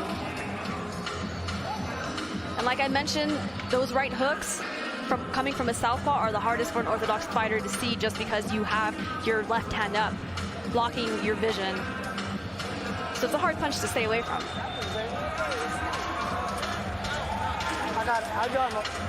Start wrapping up, mouthpiece. You have the mouthpiece. The 10th and final round coming up here for Henry LeBron versus William Foster. 2 undefeated fighters looking to stay that way, of course, as we have 3 minutes left in this one. The first time Foster has been taken to a round 10 in his professional career, and he starts it with a body shot with the right hand. Oh, nice shot sends the head back of LeBron here. And Foster's corner is telling him to stop leaning in and leaving his head in the center, which is why he got countered after throwing that straight right hand to the body. Looking to hook around with that lead left hand is Foster. He's got it with the right. He's got a jab first. He's got a double jab first. Maybe jab hook first, then land that straight left to the body. Straight right to the body, sorry. Right hand scores for LeBron.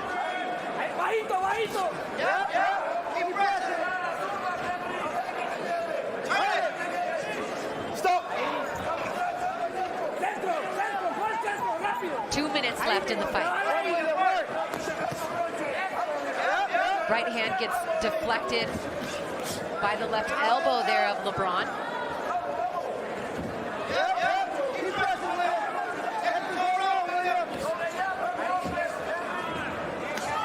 Turning his back is Foster, and LeBron makes him pay for it. You cannot turn your back like that. Referee's not going to jump in and save you. If anything, your body language is telling him that you got hurt. You don't want to fight. Your instinct and reaction is to punch from that angle.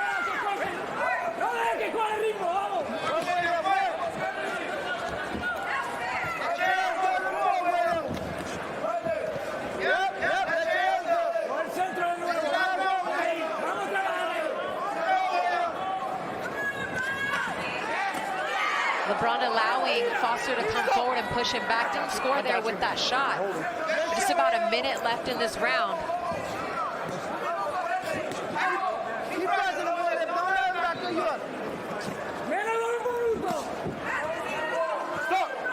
Left hand got inside there from LeBron. Right to the body of Foster.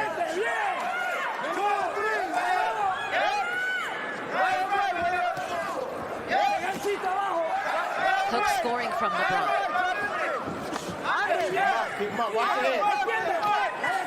This has been an entertaining fight from the first round to the last round, but I believe LeBron is just setting himself apart with the right game plan. He's fighting, sticking to the game plan from the first round on to the last. I think he implemented it very well. Even though he was cut, his face looks like it shows more of the damage. I too would have to agree. He's been the more efficient and effective puncher here tonight. Confident that he won this fight as well as he lifts his hand in the air.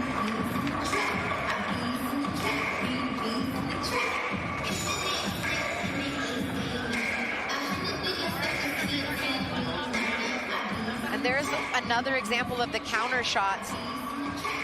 I mean, both fighters have had some good work on baiting the other one in with a good counter, but it's been the distance of LeBron getting out of the way just enough in a lot of these shots. Not so much there. Yeah, Foster had a couple of good rounds and he landed some good punches, but like you said, LeBron, it was just that distance that he kept. He was able to just get out of the way of that long range of Foster. And that right hook was landing all night by LeBron. Foster's a good fighter, though. He is. He really is. He got in some good shots. So it's kind of more of the story of what I was telling you earlier as far as the amount of power punches landed. 44% for Henry LeBron, 41% of his total punches landed compared to 28% of that for Foster. Foster landed 31 shots to the body compared to 44 for LeBron. He threw more punches, he threw more jabs, but he just didn't land with the same efficiency as Henry LeBron did. But we'll see how the judges and what the judges liked as they tally up the scorecard, as this one did go all 10 rounds.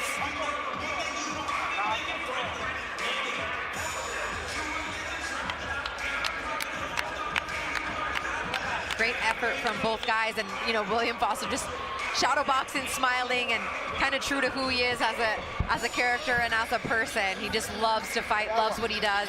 And you see his tape when you watch back some of his fights, he's smiling just like that in the middle of the fight. Yeah, he's really sweet. Not that guys want to hear that. Oh, right? Yeah, sorry, Foster. You're a bad man, yeah, right? But you're really sweet, too. I'm sure he wouldn't mind hearing that from you. Ladies and gentlemen, after 10 rounds here inside the Tahoe Blue Event Center, we go to the judges' scorecards for the official decision. Max DeLuca scores the bout 95-95. Eric Cheek scores the bout 96-94. And David Sutherland scores the bout 99-91 for your winner by majority decision, Henry Moncho LeBron. majority decision tonight. Henry LeBron, he stays undefeated now, 19-0 as a pro with 10 knockouts. Scorecard's kind of all over the place, and he's the one judge giving 9 of the 10 rounds to Henry LeBron. Another one of the judges giving each fighter 5 rounds. Yeah, that was scorecards were all over the place, but I think the right guy won. But I'm not mad at the decision. Yeah, right man won. LeBron had the game plan to the T from the first round on to the end, and yes, Foster had his moments and landed some good punches, but I think the better man won tonight. Good body work consistently, especially towards the end of the fight for Henry LeBron. He's more efficient with his shots, some good counters. I think the middle of the fight, those rounds, I can see Foster winning those rounds in the middle of the fight, but I do feel like Henry LeBron closed the show strong. I agree, he did close the show strong, and I'm excited to see what he does next.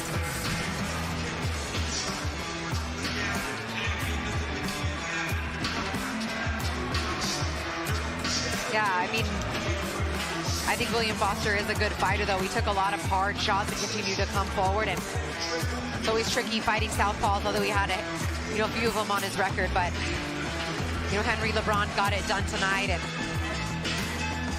as you said, we know what the game plan was, and I think he executed that pretty good and earned himself his 19th professional victory.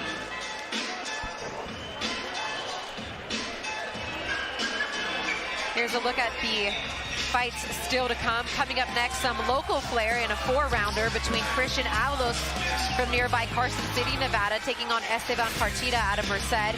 And then later on, our co-main event, Raymond Muratalla taking on Diego Torres in a battle of 18-0 undefeated. And then our main event, 10 rounds and heavyweight action, Efe Ajagba taking on Joe Goodall.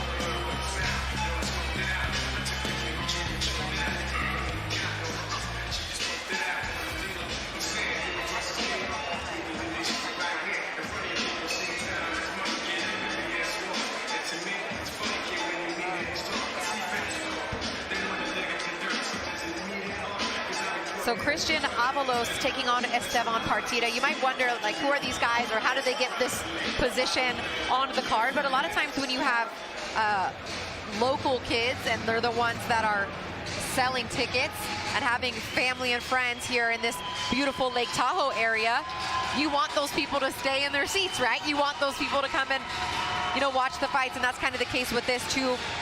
More local fighters on the card. Christian Avalos 0-1-2, but don't let his record deceive you. Two of those draws in his professional career has yet to get a win. Came against the same opponent who he fought back-to-back times in Mark Salgado. He's a good fighter. He's one of those fighters, though, in Christian Avalos, that he needs a little bit more time to work. I don't think he's a great 4-round fighter, but once he gets to 6 and 8 rounds, I think he's going to be all right. But he's matched against Esteban Partida tonight, who is 1-1-1. A win, a loss, and a draw in his first 3 fights. His last fight taking place not that long ago, just a little over a month and a half ago, which is what you want to see in these young guys, right? Fighting as often as they can and getting the experience. Yes, being active and fighting as often as possible is the best thing for a fighter, especially for a young fighter. There is Esteban Partida. 134.6. 134. And there is Christian Avalos. 134 for Avalos. 4 rounds in the lightweight division. Avalos may be making a little gesture there that Partida needed a breath mint. But I'm looking forward to this. I feel like looking at the records, this could be a really exciting, interesting fight. Yeah, look, I mean, you can hear the crowd getting into it as Christian Avalos makes his way to the ring, looking for his first victory as a pro. He's had 2 draws in his last 2 fights against the same opponent. So it would be a big deal for him to get a win in what would be considered his backyard from nearby Carson City, Nevada.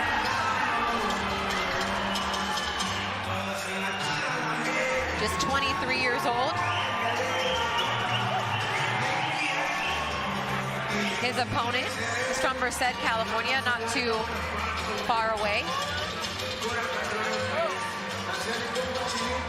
All of his fights have gone the distance. He lost his pro debut, a draw in his second fight, and a win in his third fight.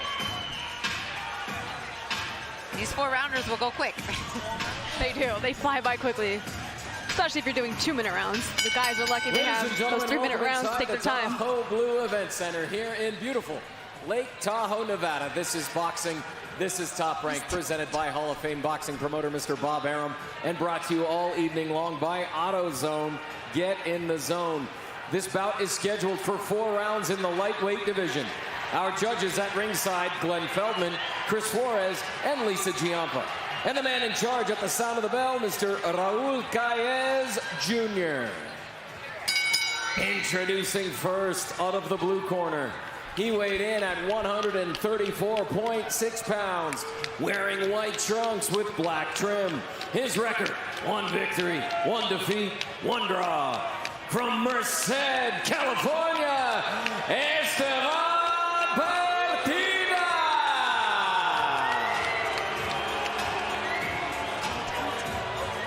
Introducing out of the red corner. He weighed in at 134.5 pounds, wearing blue trunks with silver trim. His record, 1 defeat, 2 draws. From right here in Carson City, Nevada, Christian Avalos.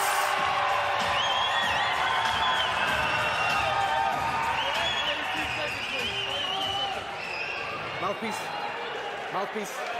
All right, gentlemen, you received the instructions in the dressing room. Know what I expect, a good, clean fight. Legal punches, here for you. Legal punches, these are a bit high, here for you. Touch gloves, go to both of you.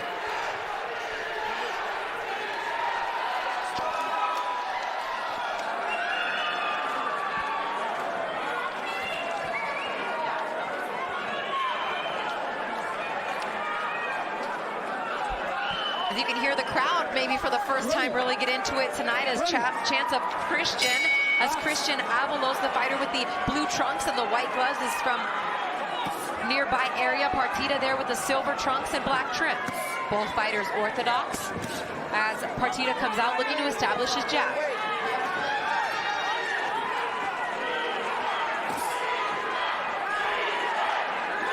Avalos shoots a jab downstairs to the body.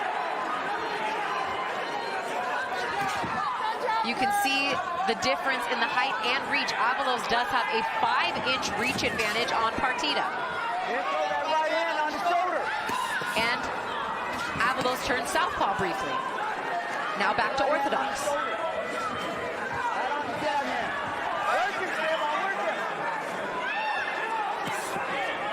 Back to the stick goes Avalos. Partida looking to hook with the right hand. Up jab from Avalos.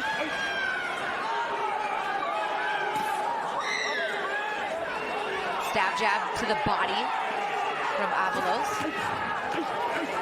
Oh, and it's a nice combination there from Partida. Very aggressive from the start. You got 4 rounds to work, right? Yeah. Gotta get to work.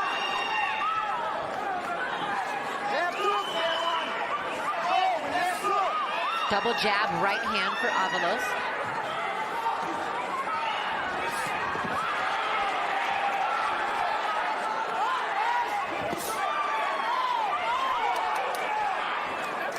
Good right hand down to the body by Avalos.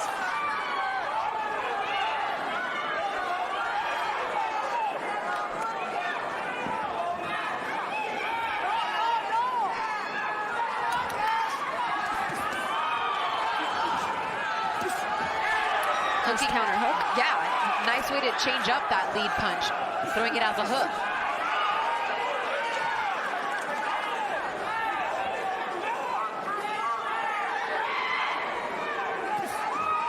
There it is to the body once again, and then right back comes Partida to the body with the jab. Oh, nice counter left hook got in there for Avalos. He timed that beautifully, Sinisa. He did, yes, and he, as long as he stays cool, calm, and collected, and continues to just take his time and pick his shots against Partida, I think he'll do well throughout these 4 rounds. Looking to bait him in with the feint as he got him back, has him back against the rope, excuse me. Good straight right. Oh, and then gets caught with the left hand from Partida. Partida pouring it on here. 10 seconds left in the round.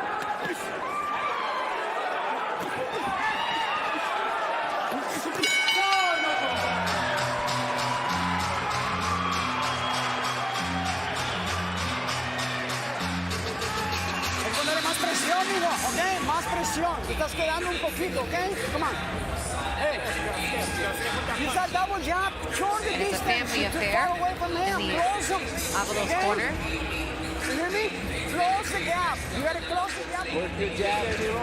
Hey, throw your jab, hit him on the shoulder, and then come over the top. With the right hand. Hit him here, and then come over the top, and then come back. Chief second in the Partida corner. I don't want you to go backwards. I want you to go forward, okay? Just go around them. Like this. No forward, no. All right?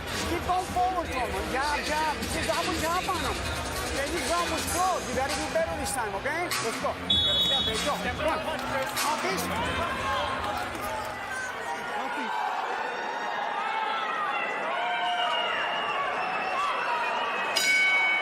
Round 2 of the scheduled 4-rounder. Christina Poncher and Sinisa Estrada here with you from beautiful Lake Tahoe, Nevada. Carson City, Nevada's own Christian Avalos looking for the first win of his professional career against 1-1-1 Esteban Partida. A lightweight special attraction, if you will, before we get to our co-main and main event. Some local flair here, two young ones. Partida's a difficult fighter because of his movement and the way he just aggressively comes forward, and you can see it in his eyes and in his face that he's constantly just thinking and waiting to jump in with shots. Nice combination there for Avalos.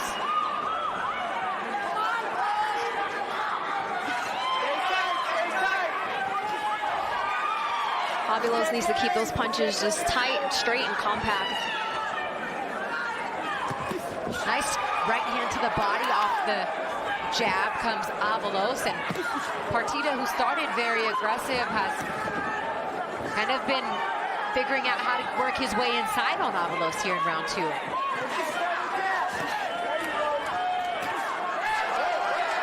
Left hand scores for Avalos.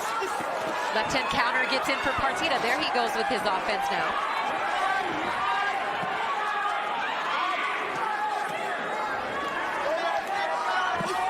Avalos not really using his height and reach to an advantage, getting countered by Partida with the right hand over the top. Yeah, I think more so here in round 2 even than round 1.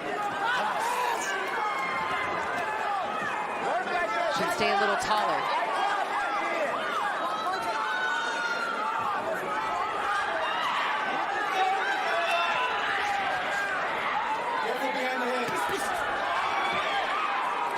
Like here he could still be jabbing, right, Sinisa? Exactly. I was just about to mention, yes, just continue to jab just like that. If he can just throw that jab out there just so that way it can at least make Partida think about coming forward and being aggressive.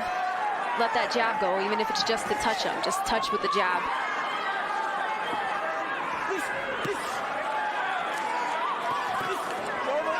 Even touching with the right hand. Touching with the right hand just to land that hook and counter that with the left hook power shot. Right on point, Sinisa. He set it up with the jab and then let the right hand go.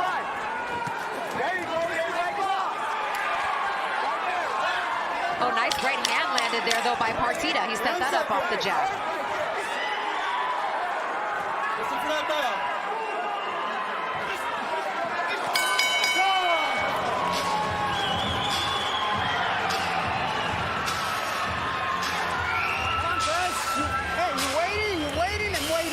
Nice change of pace from what we just saw, right? 4 rounds. Yeah, These guys got down to it. I'm waiting. What the fuck are you waiting for?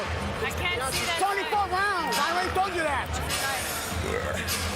How is it? You hear me? Okay, you're gonna continue waiting. You're gonna give the fight away. It was a better round for Avalos there when he was using his jab, using his range. What? Are you gonna do what I ask you? Are you? Yes. A lot more. Stop making a fight. Keep your defense tight, okay? We do this. We're doing it. You're doing it, baby. Hey, keep your hands up tight, though. Don't get careless. Don't get careless.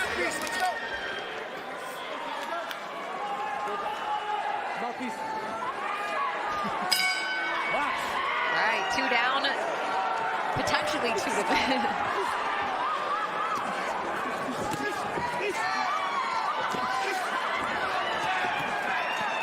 Straight up and down on these shots, though, is Partida. And it's kind of something that takes some of these guys some time to learn. After their amateur days, is kind of sitting down on these shots a little bit. Get a little more power behind as the left hand comes in, and then a counter right hand from Avalos. Partida came out strong this round. Sure did. But he's almost on his tippy toes sometimes when he throws these shots, though. Maybe because he's trying to reach the higher. Right. Avalos isn't making it any more difficult for him because he's kind of just there for it.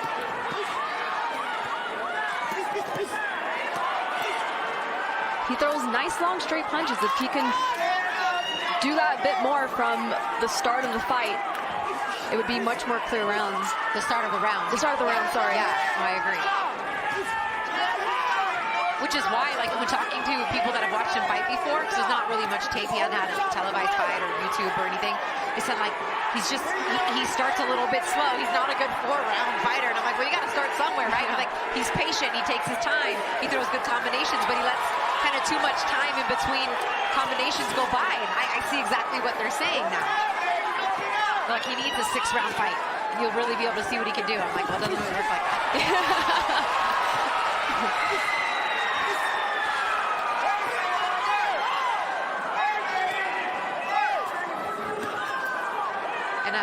Partida's having a really good start here to round 3.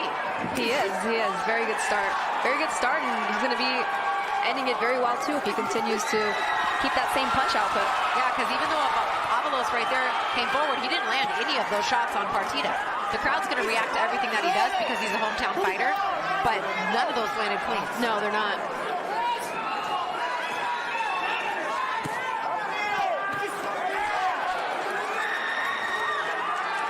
We don't really see any footwork, any feigning, any head movement from Avalos. Being the taller fighter, you gotta at least have one of those.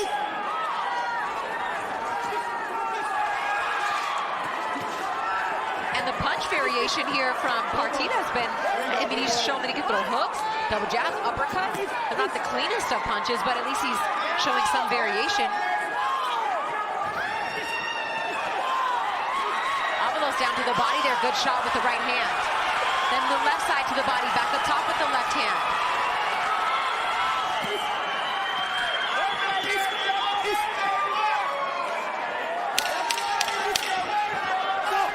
Let's see how Avalos could end this fight in the 4th round. Like you said, he says he needs more rounds and more time to get started, but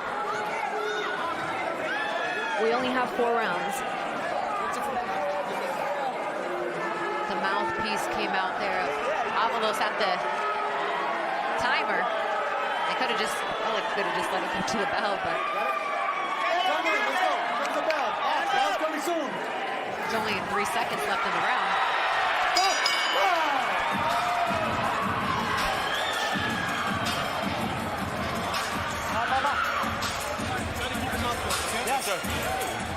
Come on, you got one more to go, Stevan. Do it, baby. Are you feeling tight? Oh, okay. Jab me up. Hey. Jab me. Here's some of the work in like round 3 by Partida, his best round of the fight. Yeah, we see a long jab there land by Partida, which stands Avalos straight up. I'm waiting on 10 aces for there. You gotta head back and walk there and run this fucking round big. All right, let's go. Give me some water. I didn't get no water. Water. El agua, amiga. You gotta throw, baby, okay? Rápido, el agua. Let's go. I got it. Let's go. All right, Avalos has one more round to work here. See if he can collect his first professional win, or can Partida have another round like he just did and make the fight potentially even on the judges' scorecards? Who knows? But he had a good round 3 there. Jab, jab, Yeah, I'm interested in seeing how the judges have it. I mean, nowadays with the way decisions have been in boxing, it's kind of scary not knowing what the judges are thinking or how they're scoring the fight. So who knows how the judges have this fight. Because Avalos is a hometown fighter.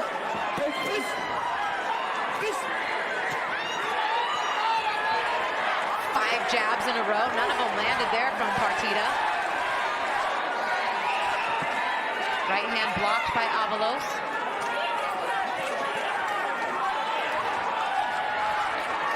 Those shots score there for Partida. Partida's just nonstop, not with the best technique or best structure, but he's throwing, and he's throwing, he's landing.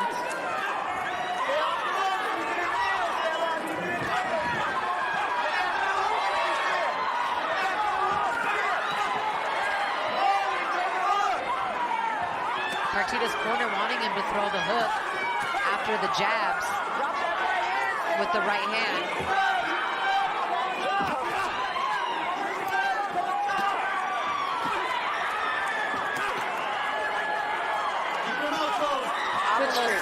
Yes. Setting that up off the jab. Flurry of punches coming there from Avalos as Partida looks to counter. And right there shoots the double jab. Nice lead left hand scores there for Avalos. He's pouring it on right now. Much to the crowd's delight. Good round by both fighters. Best round of the fight so far here in round 5. A real fight's broken out. 1 minute left. Crowd on their feet.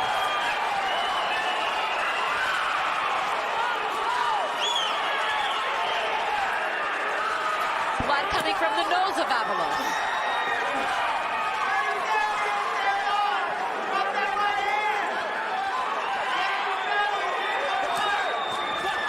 Right hand gets in, uppercut scored. Left hand by Avalos, right hand by Partida. Back with the right hand comes Avalos. Back and forth we go, under 30 seconds left. Triple uppercut. 5 shots by the left hand of Avalos. Good punches by both fighters in this round. Not the cleanest work, but it's been entertaining for the crowd here. We're talking about both of these guys in just their 4th professional fight.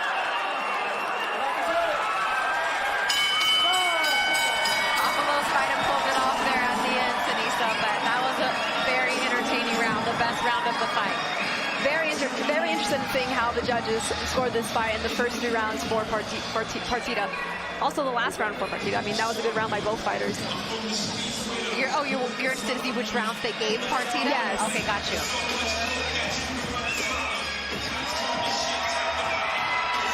You think Avalos won the fight? Crowd is loud for Avalos. I could barely hear you. I think Avalos might have done enough to win the fight here tonight. I think he had a good, solid finish there in round 4 as you saw him connect with the right hand to the body. That straight right hand there scored as well. Partida was absolutely game as they both landed in those exchanges, but Avalos finished the show in my opinion, but we'll wait for the judges to tally up the scorecards and then get to our co-main event.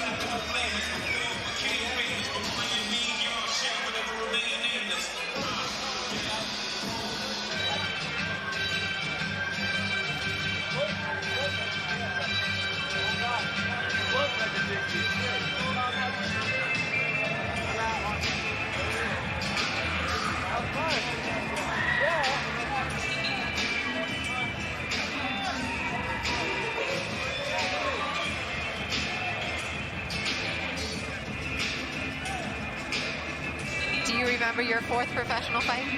I do remember my 4th professional fight, fighting way out of my weight class. After 4 rounds here inside the Tahoe Blue Event Center, we go to the judges' scorecards for the official decision. Glenn Feldman scores the bout 38-38. Chris Flores scores it 39-37. And Lisa Giampa has it 40-36 for your winner by majority decision. Christian And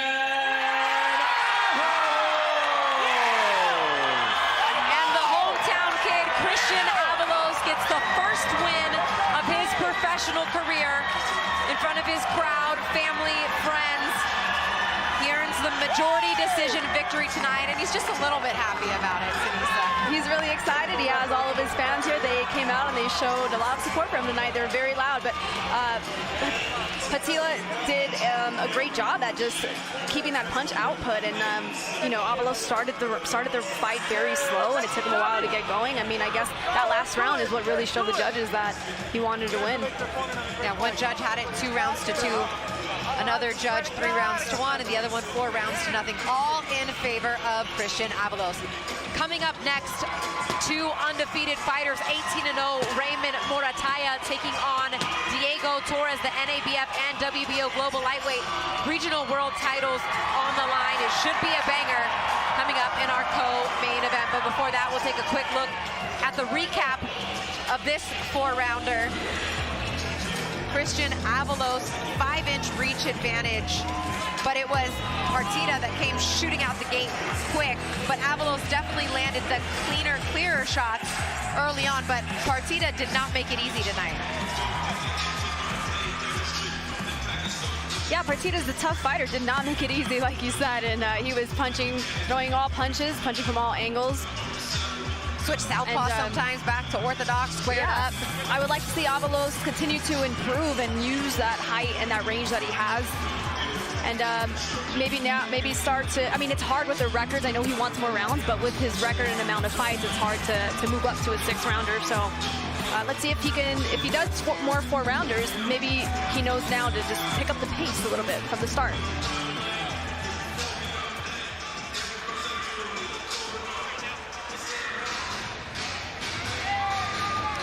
Coming up next, I mentioned Raymond Muratalla. We had a chance to catch up with Raymond Muratalla earlier this week. I got to get through whoever they feed me, man. At the end of the day, I want to get those belts, so whoever they put in front of me, I got to get past them. I got to get through this fight, make a statement, and after that, I need those top guys, those Devin Haney's, those Shakur, all those guys that are close to getting those shots. I need those fights. I see all the hard work that's been put in, and all my fights, they've been performance after performance. So I definitely think they know what type of fighter I am. These next fights to come, I think I'll definitely get the credit I deserve. I just want people to know that I'm next up. I think I'm the next 135 champ.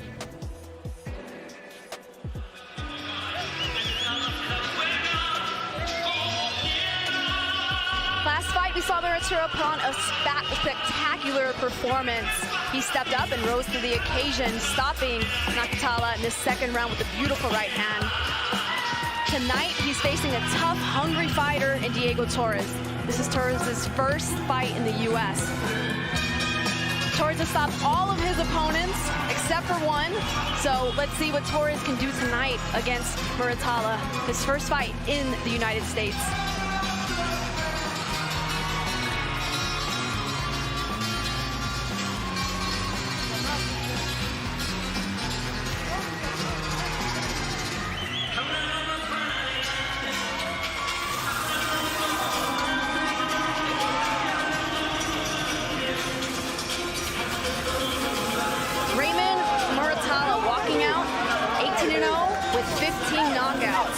From Fontana, California.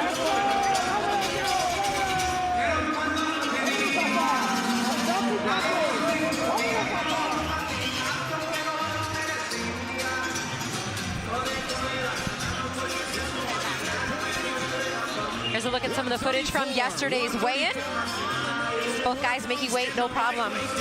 Coming in under the 135-pound limit as we take a look at the tail of the tape.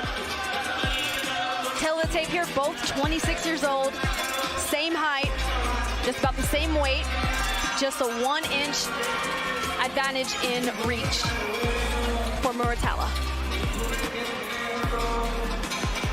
Yeah, everything looking pretty even. Even the records, both are 18-0. Just a slight knockout percentage advantage for Muratalla, or excuse me, for Torres, who has 17 knockouts in his 18 pro victories. So look at Torres' corner.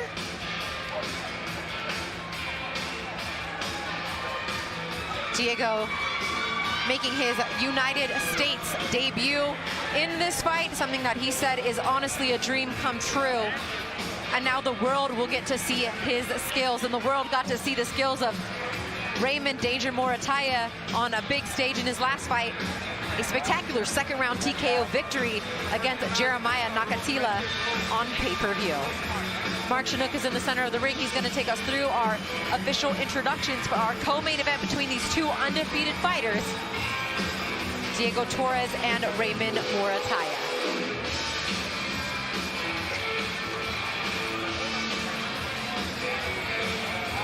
Muratalla fighting out of the Robert Garcia Boxing Academy. His father and Robert Garcia in his corner, both are his trainers, and actually Robert's his manager as well. They're looking for big things for Raymond Muratalla, and I'm a big fan of his skills. I think he's a great all-around fighter. Same here. I've been looking forward to this fight all week, so I'm excited. Ladies and gentlemen, welcome inside the Tahoe Blue Event Center here in beautiful Lake Tahoe, Nevada. This is boxing. This is Top Rank, presented by Hall of Fame boxing promoter, Mr. Bob Arum. Brought to you this evening by AutoZone. Get in the zone. This bout is scheduled for 10 rounds for the NABF and WBO Global Lightweight titles. Our judges at ringside, Eric Cheek, Dave Moretti, and David Sutherland. And the man in charge at the sound of the bell, Mr. Celestino Ruiz. Introducing first, out of the blue corner, presented in association with Xanfer Promotions. He weighed in at 134.8 pounds, wearing black trunks with purple trim. His record, perfect. 18 fights, 18 victories. 17 of those victories coming by way of knockout. From Zapopan, Jalisco, Mexico, Diego Torres.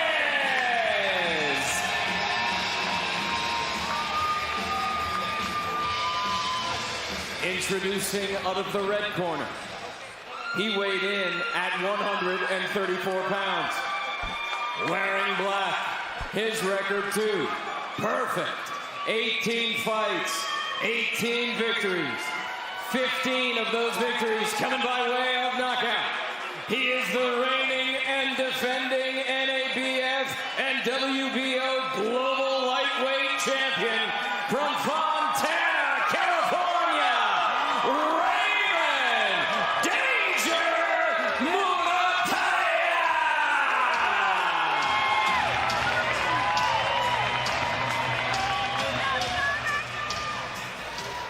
Gentlemen, I gave you guys your instruction in the dressing room. I expect a clean fair fight start to finish. Pedir las instrucciones en el camerino, que es una pelea limpia y protéjase siempre. Right here is considered low. Right here, anything right here is considered low. Suerte. Good luck.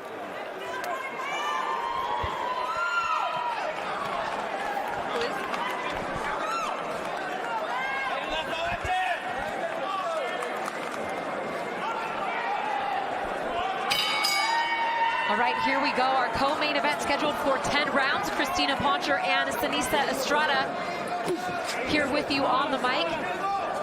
I'd like to welcome all of our friends watching on Sky Sports, the UK and Ireland. Pleasure to have you with us in what should be a solid co-main event before our heavyweights, Efe Ajagba and Joe Goodall, do their thing in the main event. Muratalla in the black trunks with black trim. Torres in the black trunks with purple trim. Torres looking to jab downstairs to the body. Muratalla looking to jab up top.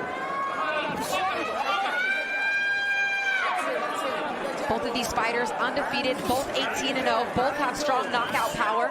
Down to the body with the jab goes Muratalla. This is such a good matchup. Tonight, Muratalla is facing a tough opponent in Diego Torres. Nice hand speed on display there from Muratalla. This fight was going to take place on the Navarrete Valdez undercard, but Muratalla suffered an injury in training camp to his wrist, hand area on the right side. Pushed this fight back a couple months, and Diego Torres was able to squeeze in a fight in November anyway. So right back to the gym and right back into it. Here he is again.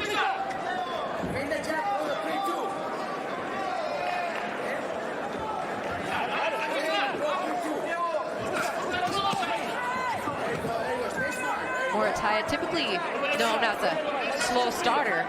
That wasn't necessarily the case, though, in his last fight when he scored a second-round TKO victory over Jeremiah Nakatila, which made quite a big statement to the lightweight division. Captured the vacant NABF and WBO global belts, both of which are on the line tonight. Go ahead, Cesar. I think with a fighter like Torres, Muratalla can't be too patient and start slow, because Torres is used to knocking down his opponents. He's gonna let his hands go. Yeah, he's knocked out all but one of his opponents. 17 knockouts in his 18 fights. And most of those knockouts, Sinisa, have come in the first half of fights, 5 rounds or less.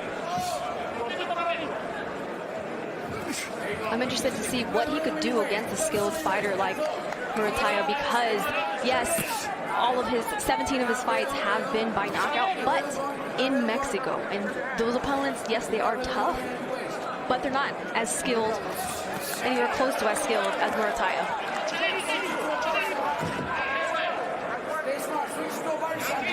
I'd say a feeling out round here for both fighters in round 1. Just 10 seconds left to go. A battle of the jabs to start this fight.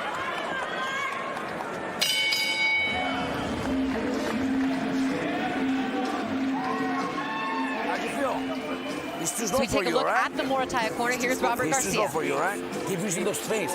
Because look, he's a little nervous. So every time you throw, he's doing this. So give me a good feint and boom, then get him with a good counter, right?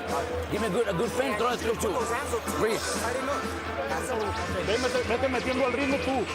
1, 2, cuando él te contraataque, sal un paso atrás y contraataca tú. ¿Entiendes? Pero la frecuencia de golpeo tiene que ser tuya. Y boxea un poquito más en piernas. No te quieren cuerdas. El centro del ring es tuyo. Domina el centro del ring tú. Si el tipo está yendo para adelante, tú dominas el centro del ring. In and out, feint, feint. Jab, up and down with a jab. And then counter with a 3-2, all right? Keep getting on your toes. Yeah, don't lose that rhythm, okay? Keep that rhythm going all the time. Jab, in and out, up and down, changing levels on your jab, the direction from Robert Garcia. Diego Torres had a lot of respect for Muratalla. When we talked to him this week, he said, man, he's a strong fighter. He's got a great right hand. He's got a great left hook. He knows how to use his power. All good things to say. He knew exactly what he was getting himself into taking this fight. Yes, both fighters definitely respect each other, and they know that this is going to be a tough fight for both of them. Muratalla thinks that Torres hasn't been hit hard, though, which can be true. True, fighting in Mexico and only, having knockouts early on in a fight. Sometimes you don't know if you could take a shot. Sure. Or what, even going through much adversity, he did have to fight a fight that went the distance. The only fight that went the distance, a fight that he hurt his left hand against Jonathan Escobedo, which he said was his toughest fight. So a little bit of adversity there, but since then, he's knocked out every guy in 5 rounds or less. Nice left hand gets in for Muratalla. Double jab right hand for Torres.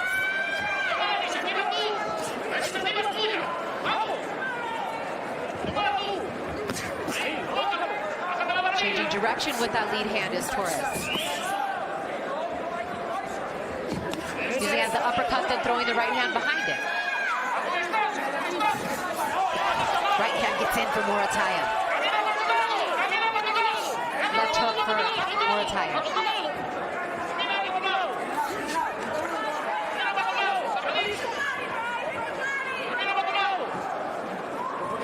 Just using that lead jab hand to measure the distance before letting the right hand go. And getting out of range of the right hand from Torres. Nice combination there thrown by Muratalla. Nice footwork by Muratalla moving back.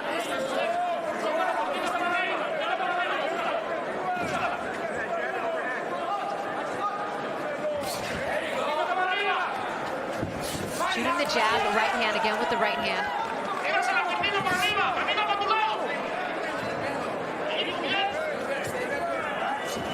And just getting right out of range for Torres' shots to land. Getting right out of the way is Muratalla. Just enough. Just enough, yes. Nice counter and pull back again.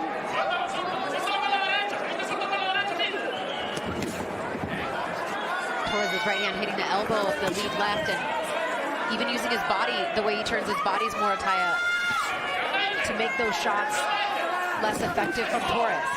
Torres having a hard time getting inside, Sinisa. Yeah, Muratalla kind of using that shoulder roll, upper body roll back as he's going backwards.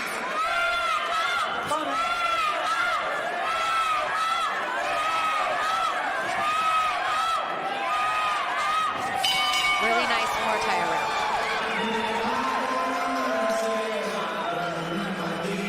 I think Muratalla already has Torres thinking a little bit too much. I think Torres is maybe not used to being in the position where he's up against a skilled fighter, like I said, and he knows that this is something different. Now he's thinking, and maybe that thinking is going to make him hesitate too much. Just one thing, once in a while, don't forget those body shots. All right, let's get those body shots, all right? He doesn't like those body shots, and he's soft in the body. All right? We hear Robert Garcia telling him he doesn't like those body shots.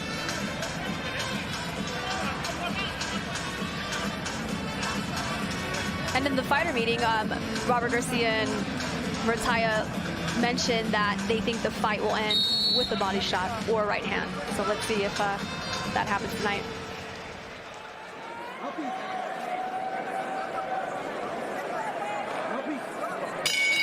The other thing that we picked up on tape and watching Torres is he really does like to shoot his left hand. Although he's a orthodox fighter, he likes to do a lot of work with the left hand, almost relying on it and that left hook a little too much. But so far in this fight, I haven't seen the left hand cause any sort of problems for Muratalla, and that is Torres' best weapon. Yeah, so he's been able to keep that at bay, especially using the jab as much as Muratalla has. Right, in the first round, he was kind of throwing like a jab uppercut.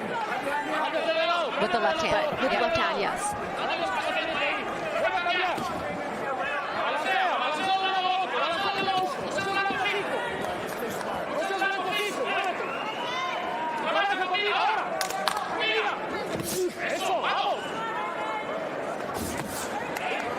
And although Torres would describe himself as as a counter puncher, he said, he kind of does have his own style.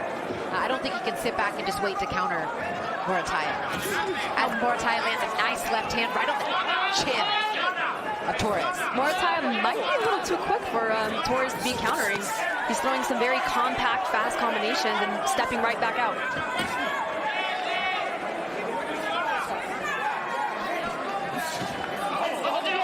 And I think that's why Torres' corner is kind of encouraging him to throw and to move forward. Don't wait to sit back and counter, because also Muratalla is doing a great job of measuring the distance, getting out of the way. He is, and I think those little step backs just like that, Torres is a fighter that can't punch going forward. He throws two punches and he seems to stop right after that. Excellent observation. And likely the reason he's only landing 16% of the punches that he's thrown so far in this fight.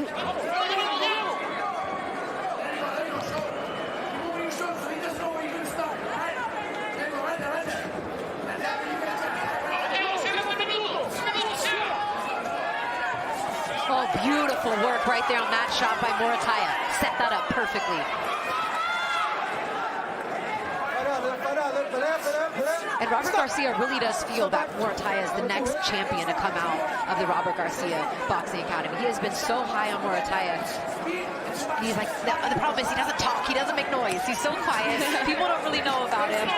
People haven't really talked about it. All he's done is worked his way up to the top 10 in the WBC and WBO, but he got caught with the left hand there. There's the left from Torres. But he really believes in the skills of Muratalla. Yes, and they definitely want to continue to make statements in fights. They want to make a statement tonight to show that they're ready for those big fights, those world title fights, for the Shakur Stevenson, for the Devin Haney's.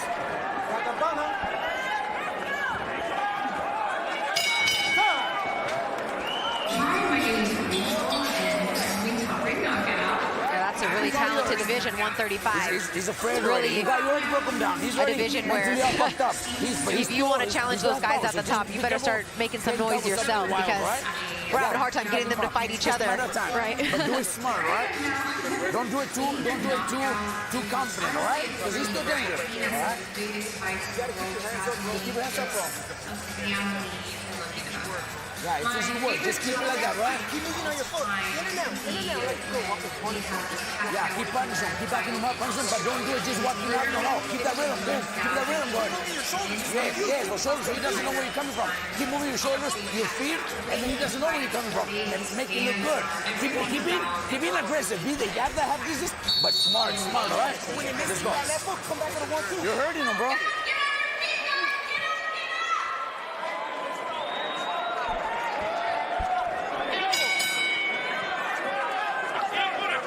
All right, 3 rounds in the books. This one is scheduled for 10 rounds. Raymond Muratalla, through the first 3 rounds of this fight, has landed 40% of the punches that he's thrown, compared to 17% from Diego Torres.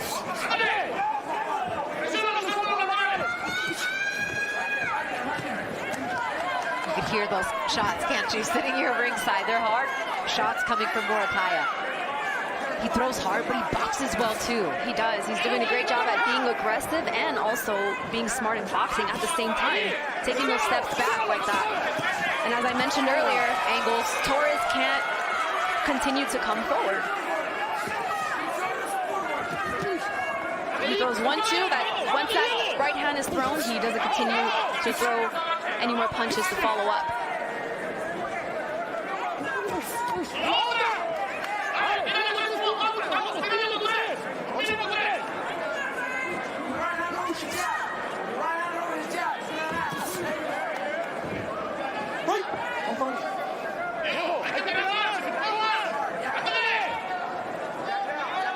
I know it's only the 4th round and it's early in the fight, but with a record like 18-0 with 17 knockouts, I want to see something more than just power from Torres. I want to see that he can do something different, that he could adjust to what Muratalla is doing.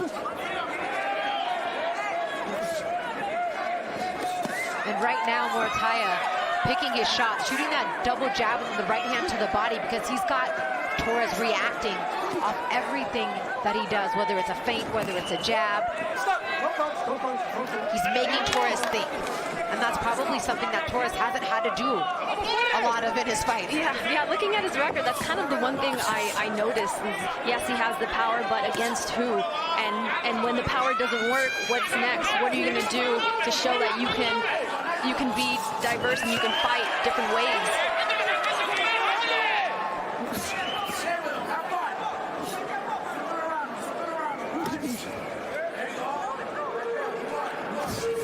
Oh, nice jab, uppercut, left hand combination from Muratalla.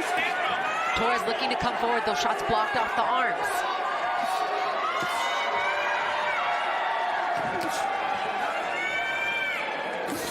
Ooh, Torres just missing with that right hand chopping shot.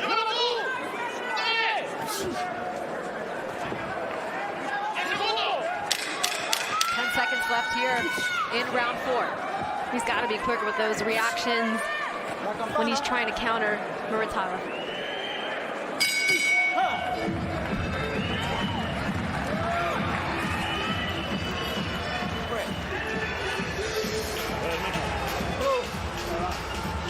Esta es tu oportunidad de estar aquí. ¿Quieres seguir viviendo todo eso? Tienes que proponer más. Hay que trabajar más. No me estás metiendo frecuencia de golpeo. Entonces búscalo tú ahora. Tú propone como cámbiale el ritmo del combate ahora. ¿Entiendes? ¿A qué venimos? A ganar. Entonces, pero hay que tirar. Aquí hay que tirar. Te veo muy calmado, muy pasivo. He doesn't look too happy with his fight. Sounds like he might be telling him to put the pressure, throw more punches. That's probably what you tell him, right? That's what I would tell him. That's it. He's right there in front of you. Just move to the left, move over here, and then go with the left. Or do this and go with the right. All right? Calm and collected. You're doing beautiful, man. And that's really his demeanor all the time. Like, he's just one of those guys that's just quiet. He doesn't talk a lot. He doesn't show a ton of his personality. It's just his demeanor, and it might be a little bit more to his detriment. And in this game and in this day and age, boxing's changed. It's not always the best guys that are getting the opportunities at big fights. It's the guys that are making the most noise. That is true. And it's not necessarily the best situation that our sport is in right now, but it's just what's happening. The guys that are making the money and that are getting the big opportunities are not necessarily the world champions or even the best fighters. It's the guys that are bringing in the biggest audiences. Right, and as we mentioned, it's high risk, low reward to fight a fighter like Muratalla. Excellent point.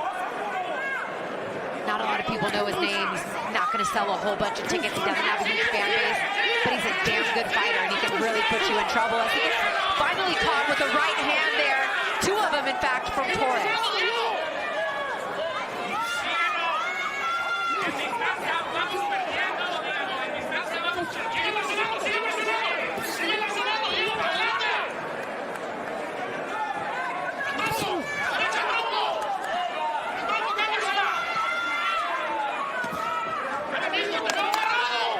Maybe that pep talk from Torres' trainer in that last round got his attention because he's having a better start to this round than he has the entire fight.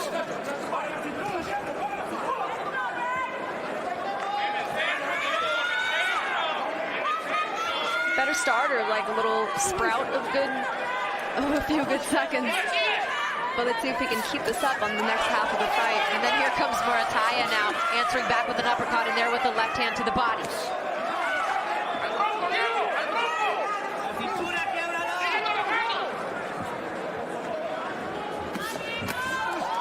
Nice combination and then just out of distance from the counter from Muratalla.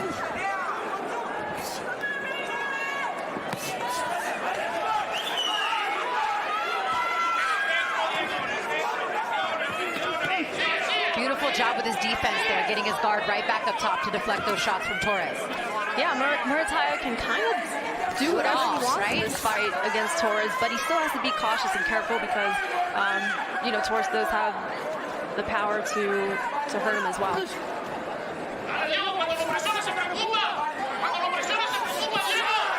Beautiful combinations here from Muratalla. Torres doesn't really have an answer for those combinations. He just keeps his hands high and just blocks punches with his gloves. Down to the body.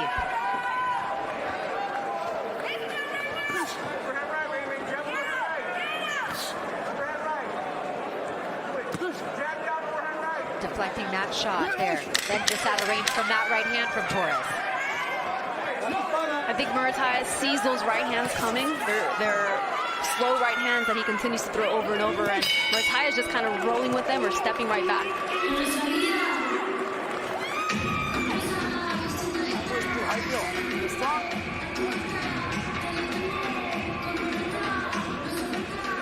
Look, don't let him believe that he even has a chance, all right? If you just block and you're a little lazy, then you kind of make him believe that he still has a chance. None of that shit, all right? He's not in your level, all right? Dale el cambio a la pelea, que venimos. Tú viniste a hacer historia, quieres ser alguien grande, es tu oportunidad, no la puedes dejar pasar. Ve por él ahora, presiónalo, presiónalo. Keep that rhythm, all right? Don't let him believe that he even has a chance, all right? Don't let him believe in himself. Put your hands up, though. Nice and tight. Nice and tight. Breathe, deep breath. Feel good? All right, let's go. Halfway through. Push. You gotta push.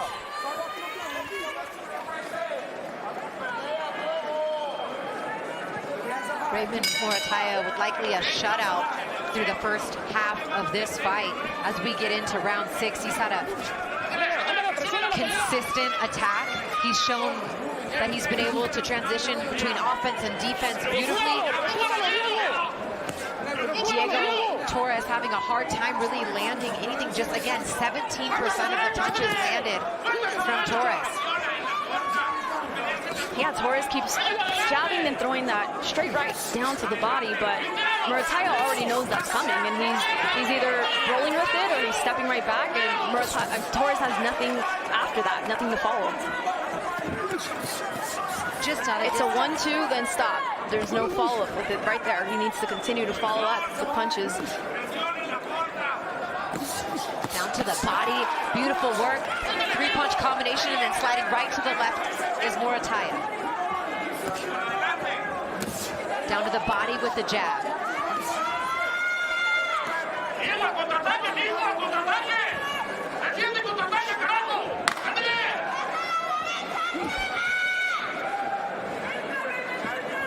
Nice right hand for Muratalla. Might have caught Torres' attention. He pours it on again with the right hand. Again with the right hand. Might have Torres hurt a little bit here as he backs him into the corner. Doubles up on the jab, throws the right hand again. Nice Torres in a little bit of trouble here. A minute and a half to go in round 6.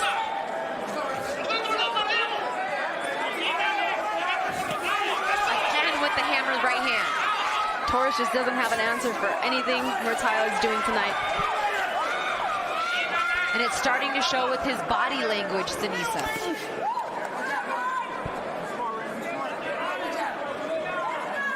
But yet, patient and measured is Muratalla.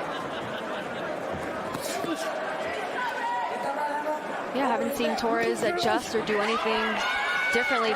He's been throwing the same punches over and over throughout the whole fight. Hasn't added any defense or footwork. There's a left hand that connects to the body for Torres. That is his best weapon. I'm surprised he hasn't buried the attack with that weak left hand. It's been a 1-2 a lot of the times, or doubling up with the one, doubling up with the jab.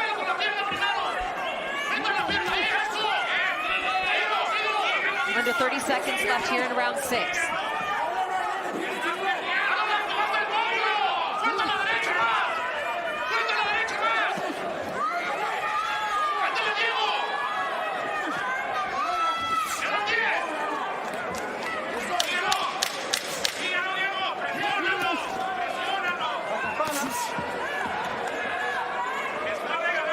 Muratalla did some beautiful work in the middle of this round and finishes it strong. Nice angles at the end as well. Torres seems to be just like a little too flat-footed throughout this whole fight. And I mean, that might be his style, the way he fights all the time. But in Mexico, he's facing opponents who don't have the skills, the skill set, and at the skill level that Muratalla is at. And that's showing tonight.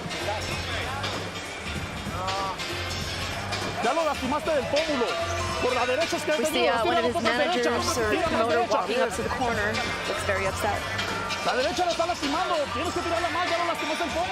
That's when you know you're not following the game plan or doing anything right, is when you have your team coming up to the corner trying to yell instructions. Yeah, people that are not licensed cornermen working their way up in the corner to try to light a fire. He's frustrating everybody behind us. Let's go, you gotta push. Let's go, let's go. Let's go. For us to go.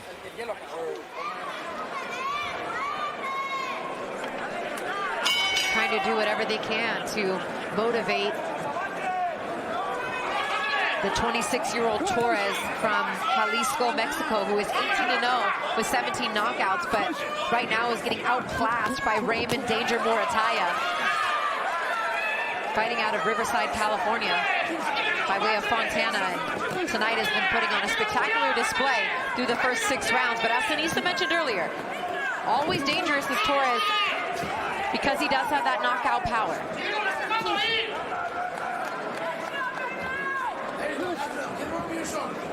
Muratalla does have some markings underneath the left eye from the right hand of Torres as he delivers a good shot, good counter shot, and then upstairs and downstairs to the body with the left hand.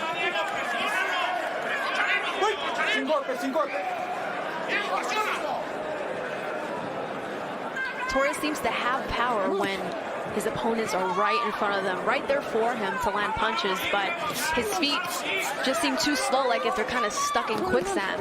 He can't move forward without throwing. He can't move forward throwing more than 2 punches.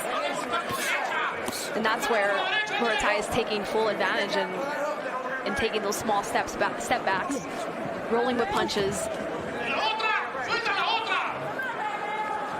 And Muratalla knows that Torres likes to throw that left hand, and he's done a really good job of holding that right hand pretty high the whole time. Even when he lets his right hand go, it's right back up to his chin. Always on guard for the left hand. That time smartly, Diego Torres throws it down to the body, but still not with much on it.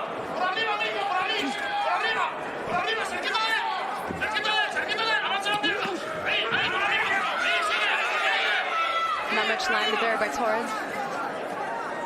You see Muratalla switch southpaw and back to orthodox.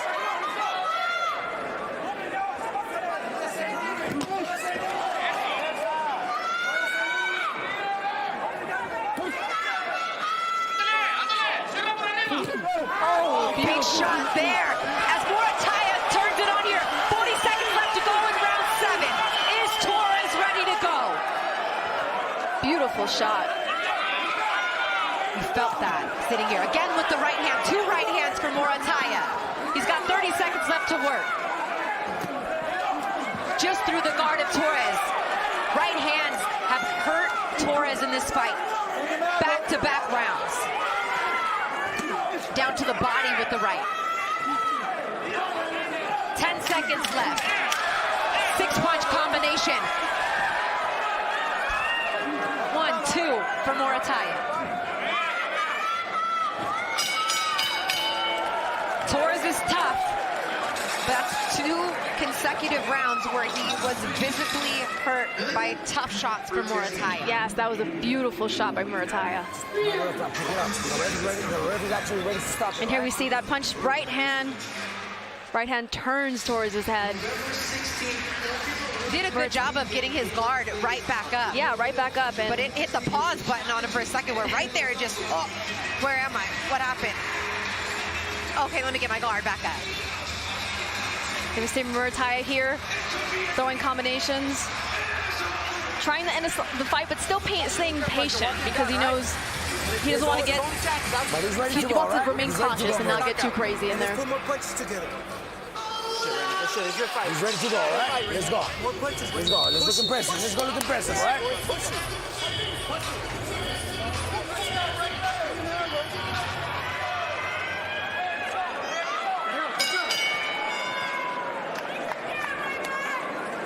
As round 8 begins, Muratalla, these last couple rounds, has gotten stronger and stronger. I also like how Muratalla didn't try to go all out and get too crazy when he knew Torres was hurt. He threw combinations, but they weren't hard. They were just very precise. And give Torres credit. I mean, other fighters may have folded from those shots. I mean, 15 of the 18 have from Muratalla. But he's an athlete, he's a fighter, he was able to get his hands up, didn't give the referee a reason to step in and stop the fight, tried his best to defend himself, and now has earned himself another opportunity to come back out here in round 8. Not sure he's 100% back in it as he got caught with a shot there, and down goes Torres in round 6, 7, 8. 8. ¿Quieres seguir? Anda para acá. Ven para acá. Ven. Celestino Ruiz did not like what he saw in the eyes of Torres, and Muratalla still undefeated, now 19-0 as a pro with 16 knockouts, has served Torres his first loss as a pro. Wow. Great performance by Muratalla. Back-to-back performances showing that he belongs here, that he's a threat in this division.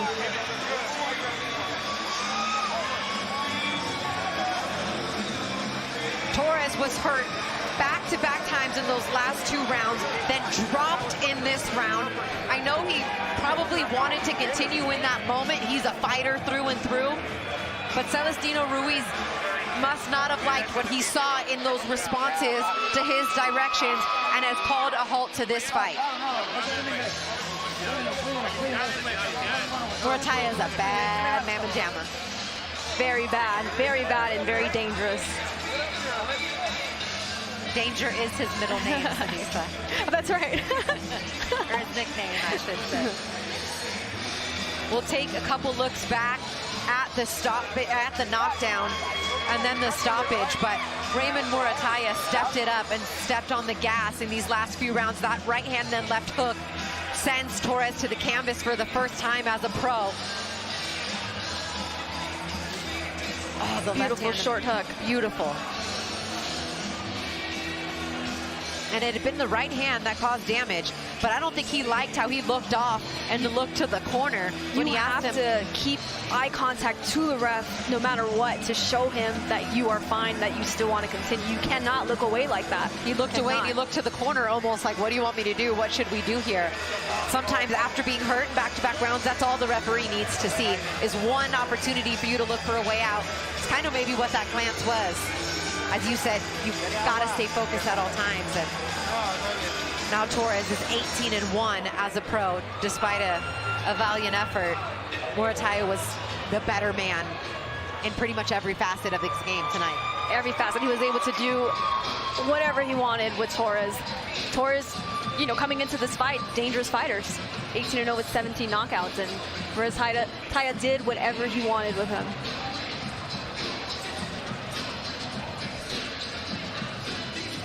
I believe I heard Torres's corner yell, "Diego," and he turns, but you can't turn no matter what. No matter if your mom's yelling for you, you can't turn. You cannot turn away from the ref. So that's a learning lesson for Torres right there. Keep your eye on the ref to let him know that you want to continue the fight.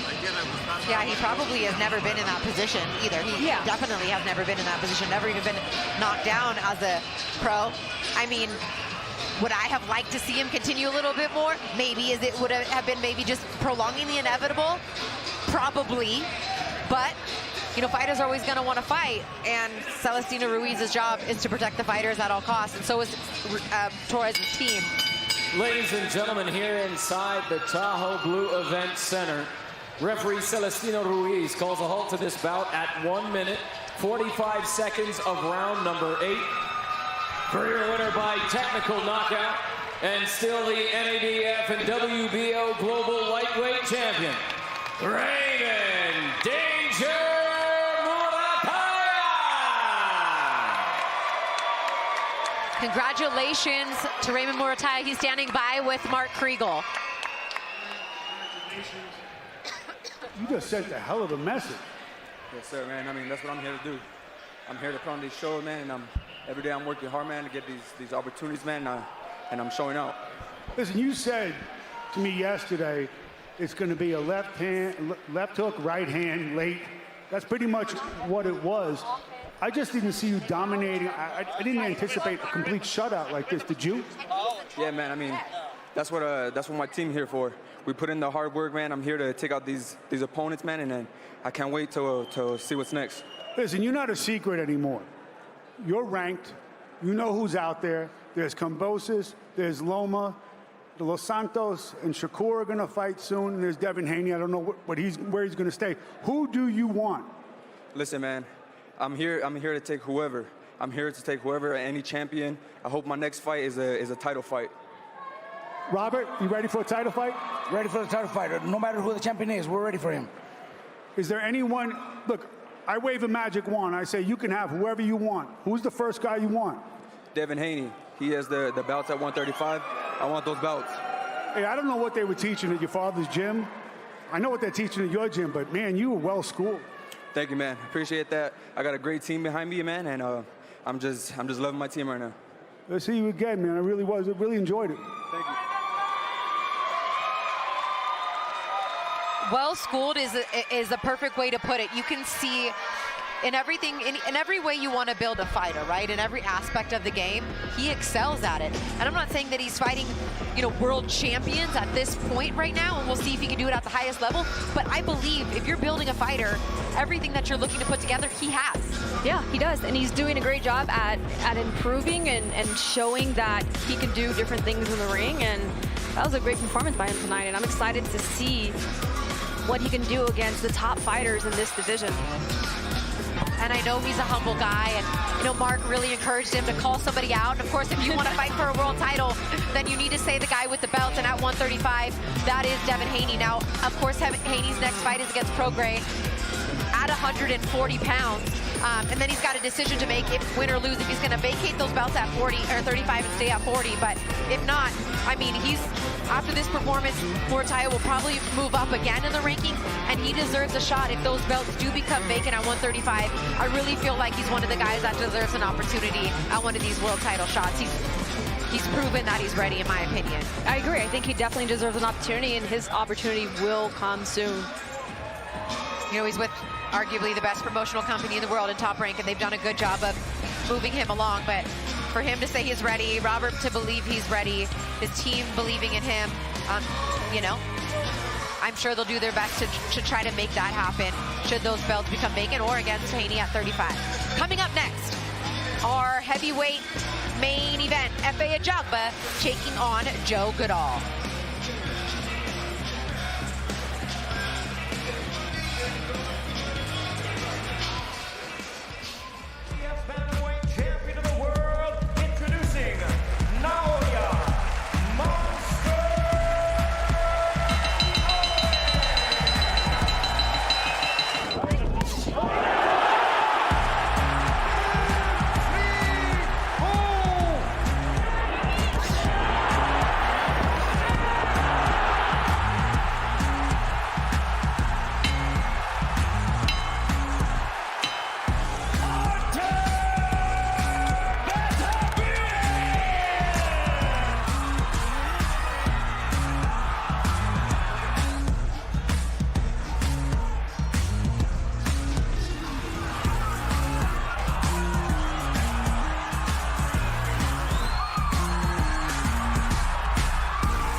All right, heavyweight action coming up next. The silent roller, Efe Ajagba, taking on Big Bad Joe Goodall. Both of these guys just one loss as professionals, but are coming off wins. Joe Goodall coming off an upset win, if you will, against Stephen Shaw. But Efe Ajagba against Jean Kasabutsky in his last fight was a DQ win in a fight that he was dominating up until it was stopped. But the only loss in his career was against Frank Sanchez, but I think, Sinisa, since that fight, he has improved, he has gotten better. What do you like and what do you see tonight from Efe Ajagba? What needs to happen? Yeah, Ajagba and his team think that he has improved drastically since that loss.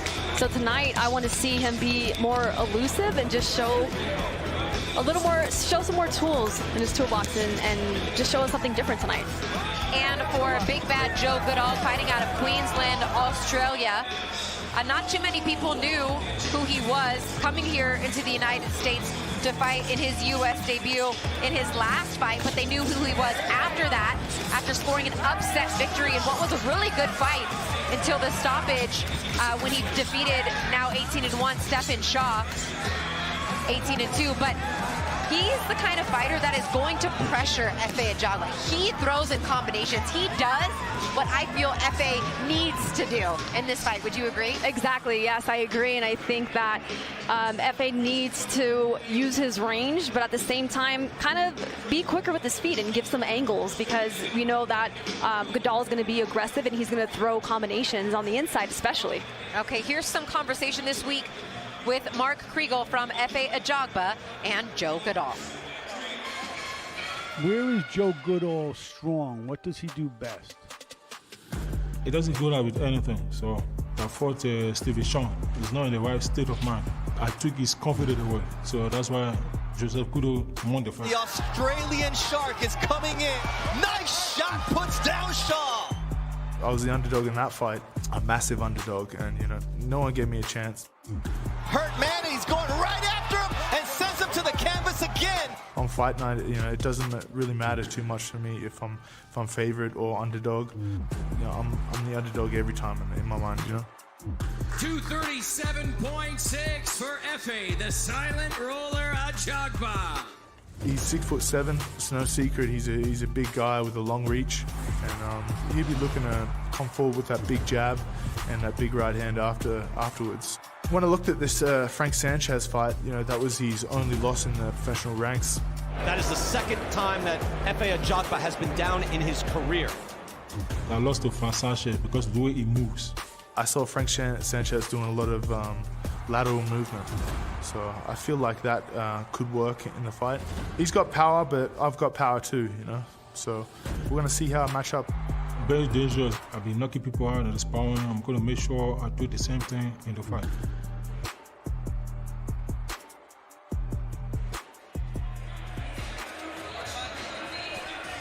I mean, Joe Goodall says, no matter what, I always come in with an underdog mentality, and he was the underdog in his last fight against Stephen Shaw in Shawnee, Oklahoma back in July.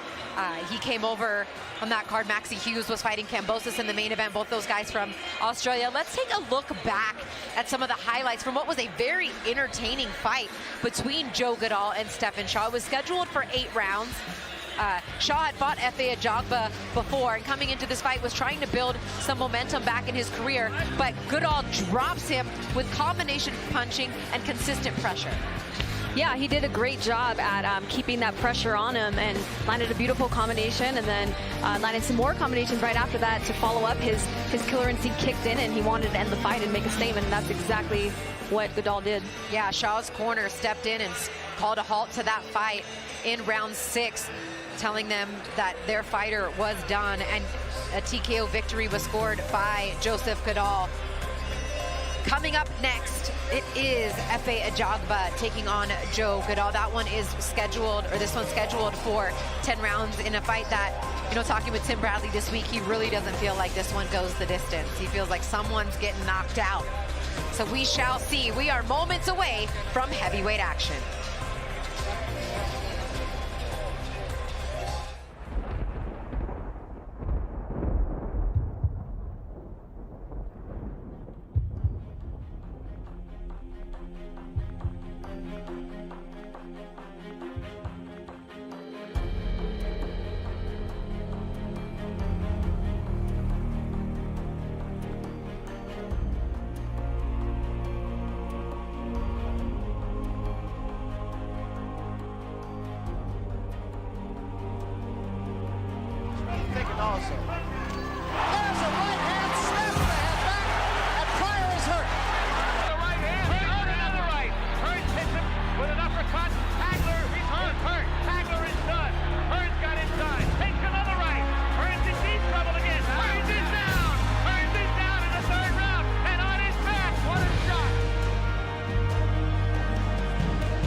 Diego Torres comes back in a round he was losing 10% and wins the fight and knocks out Jose Luis Castillo.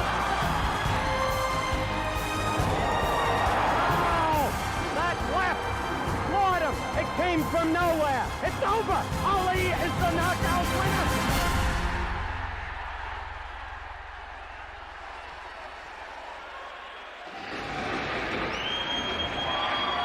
All right, we're getting ready for our ring walks for the main event.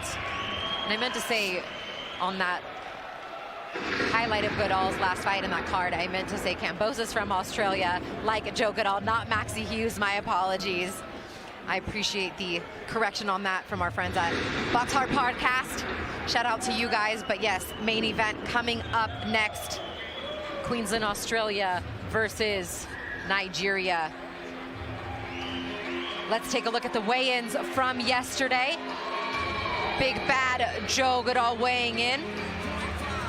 It's almost just ceremonial at this point with the heavyweights, right? I mean, does it really matter what that number is on the scale? But both of these guys really did look in great shape. And you're talking about 6'6" versus 6'5" as we take a look at the tail of the tape. Tail of the tape here, we have Efe with a 1-inch height advantage. Got a couple of inches on the reach there. Yeah, 7.5. 7.5. Wow, it's huge. So we'll see how that goes into play tonight. Goodall's game plan is to get past that reach, use angles. And you can see the power punch percentage is in the favor of Joe Goodall. Much above the average for heavyweights, almost 4% above that average. As we take a look at the beautiful scenes here in Lake Tahoe, Nevada, 6,225 feet above sea level at the state line. Literally in the parking lot of our hotel, you could stand on the line between California and Nevada. But it's the altitude here that we've talked about with a lot of the fighters all week long to see how that would affect the fighters. And a lot of them did do altitude training. Fortunately for Joe Goodall, even though he got this fight on 5 weeks' notice, he's spent enough time here, has done enough runs here, feels fully acclimated to the altitude here above sea level, and is ready for once again to send a message and get the upset victory. But not if Efe Ajagba has anything to say about it. He knows Goodall. They fought as amateurs. Goodall beat him in the 2014 Commonwealth Games in Glasgow, Scotland. Efe telling us, look, that was my first amateur fight outside of Africa. He had more experience on the world stage than me. He got the win then, but I will get the win now. Not if this man has anything to do with it. Big bad Joe Goodall, about as kind as they come. I really enjoyed our conversation with him this week. And very sweet, very sweet. And yeah, I mean, he did defeat Efe years ago, but you know, that was a long time ago. So, I mean, I'm sure there's been a lot of improvement and changes since then, and can't really go by amateur. Yeah, no, I mean, look, it's part of the story, yes, but both fighters not putting much weight. And Goodall not putting much into the win, Efe not putting much into the loss. But they have sparred each other recently, about 2 years ago. That is something that's a little bit more telling. And neither fighter really wanted to divulge what happened, and I appreciate that. Sparring story should stay in the gym, right? But they have had similar sparring partners as well. Most recently, Joe Goodall sparring with the only opponent that he's lost to in Justice Cooney. So that's some good work there. We'll see how that comes to fruition and how that helps him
Mark Chinook is in the ring. He is our ring announcer tonight. He will make the official introductions for our main event, scheduled for 10 rounds in the heavyweight division. Ladies and gentlemen, welcome inside the Tahoe Blue Event Center here in beautiful Lake Tahoe, Nevada.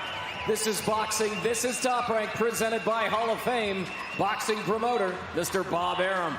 Brought to you this evening by AutoZone. Get in the zone. This bout scheduled for 10 rounds for the WBC Silver Heavyweight title.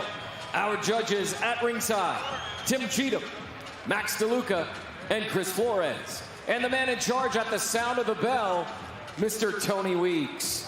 And now, to everyone here inside Tahoe Blue Event Center, and to everyone watching on ESPN Plus, this is boxing. This is Top Rank. And oh, baby, this is the main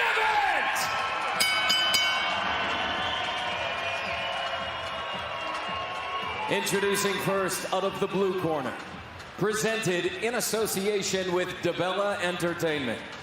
He weighed in at 233.5 pounds, wearing metal gray and yellow trunks. His record, 10 victories, 1 defeat, 1 draw. 9 of those victories coming by way of knockout. All the way from down under Brisbane, Australia, Big Bad Joe Goodall!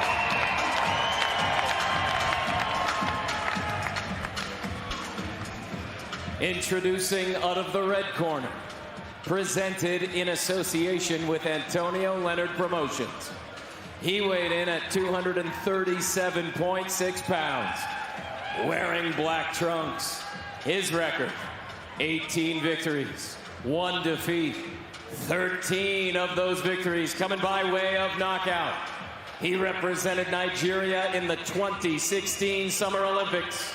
He is the reigning and defending WBC Silver Heavyweight Champion from Ughelli, Nigeria, Efe, the Silent Roller, Ajagba!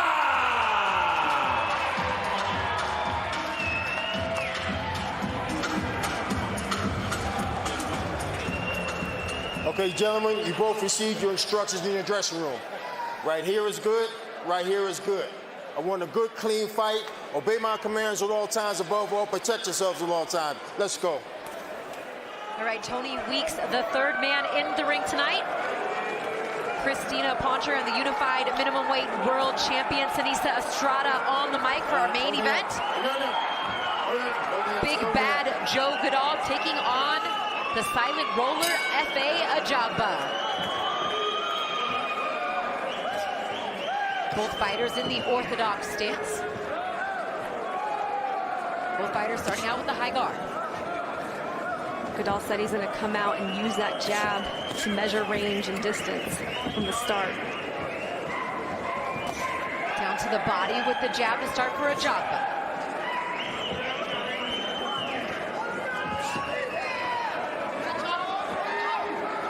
Goodall knows that Efe throws long, straight punches down the middle that are very effective, so Goodall knows that he has to use angles and move side to side.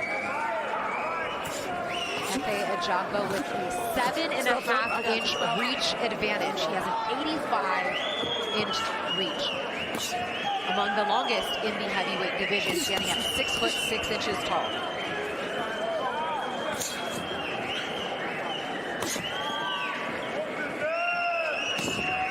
Down to the body with the jab goes Ajagba. Goodall looking to feint a bit with the lead foot. Looking to work in some body work before the clinch. In Efe's last couple of fights, he worked the jab very well. But to beat a fighter like Goodall, you have to do more than just land that jab and throw that jab. Because once Goodall gets in the inside, he's going to let go of his punches and combinations. And that's where he's going to be effective, is in the inside, close to Efe. That's exactly how he beat Shaw in his last fight. Force the knockdown and then force the corner stoppage.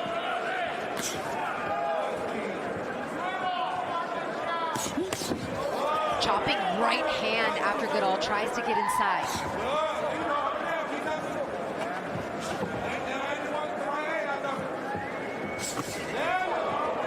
The 1-2 from Ajagba.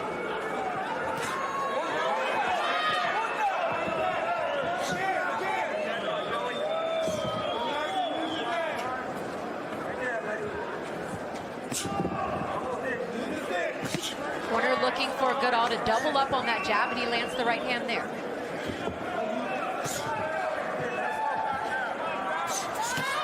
Doubling up on the jab is Ajagba, followed by the right hand.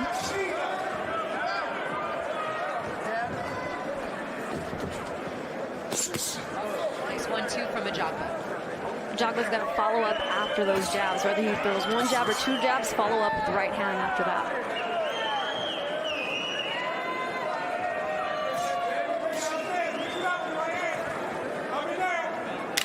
Left to go in the round. Slow start from Goodall, but as expected, when you're fighting somebody with such a huge difference in reach advantage and height.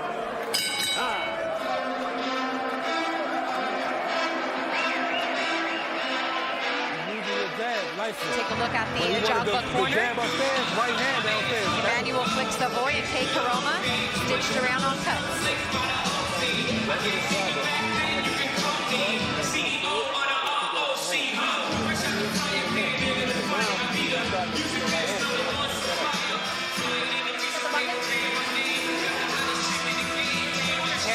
In the corner of Joe Goodall. Steve Scanlon as well. Steve Edwards on cuts. Rico James. You'll find that right hand, you get a bit busier on your jab. Feint the jab, slip the jab, let the jab, the cross will come, right?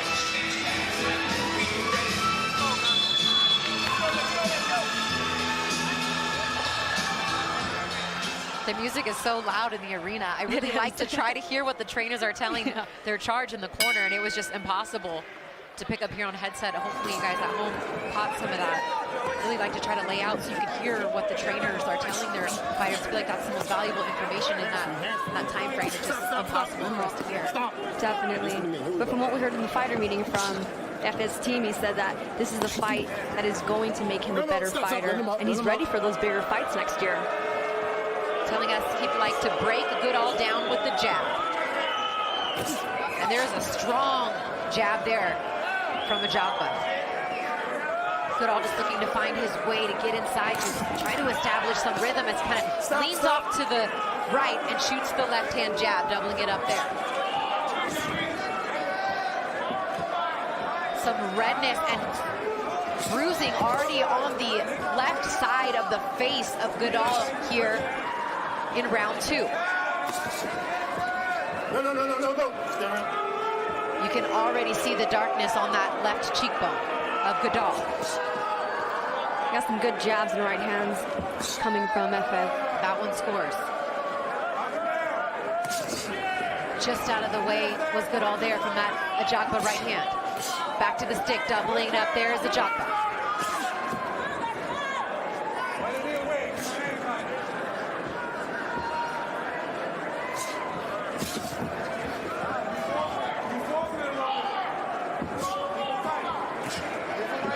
Jab scores there for Goodall. Right hand scores for Goodall.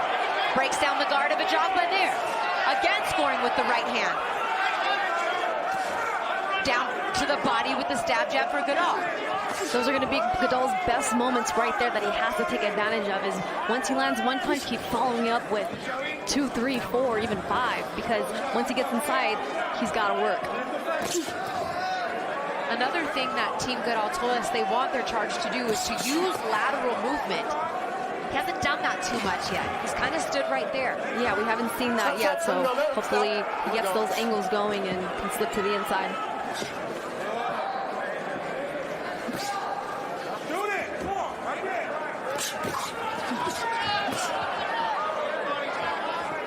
Ajagba's corner asking for Efe to shoot the right hand following the jab. Come on, keep him up. Don't hold him. Stop.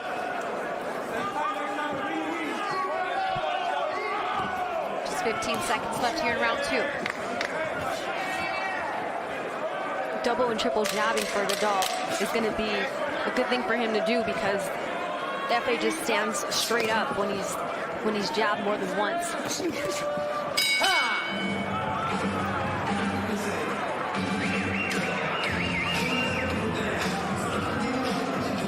Here we see the combination by Goodall there, having Efe on the ropes, and that's where he needs to take advantage and work and not let Efe escape.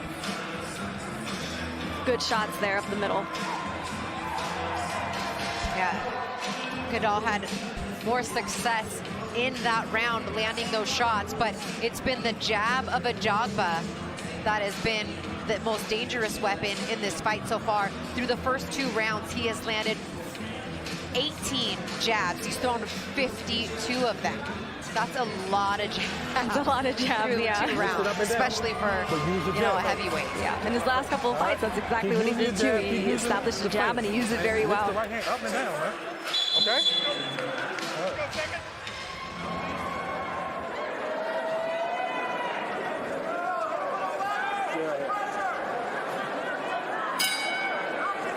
Round 3, Christina Poncher and Sinisa Estrada here with you from the Tahoe Blue Event Center in State Line, Nevada, Lake Tahoe.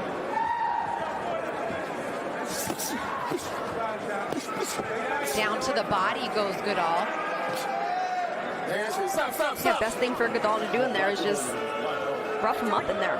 Try to punch if he has the arm locked in, use the free hand and just make it as rough as he can. Yeah, I think he got in a good shot there up top while they were exchanging on the inside, and you know, getting in a little bit more rhythm now is Goodall, but he just ate an uppercut and then back to the jab from Ajagba.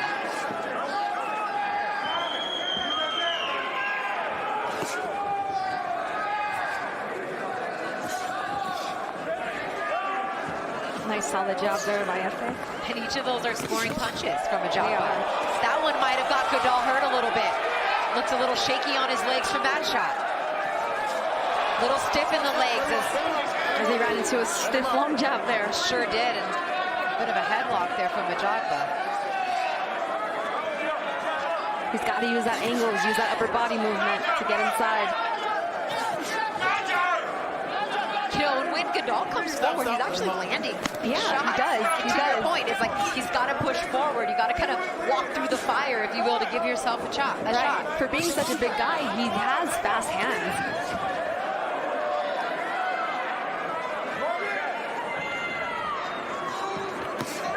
Double jab, right hand from Ajagba.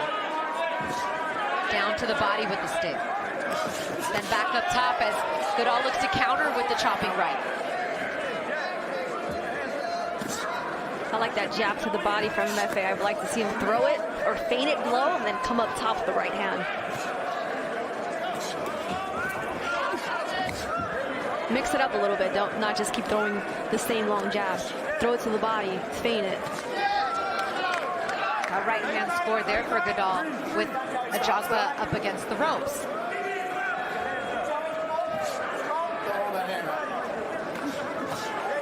Oh, Ajagba looking to land the uppercut. He might have grazed him there with the second one.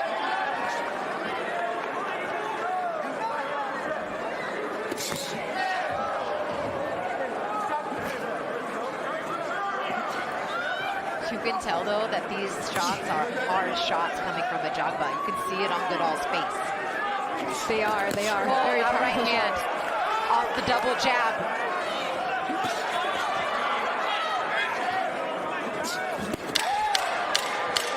Solid round here for Ajagba.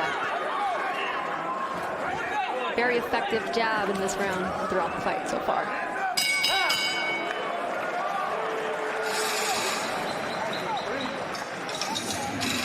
Big, deep breaths as Goodall makes his way to the corner. We'll take a look into the Ajagba corner, and now to some highlights. Beautiful uppercut there from Ajagba. He threw a couple of them in that round. Nice uppercut, landed solid. Here's another angle of that.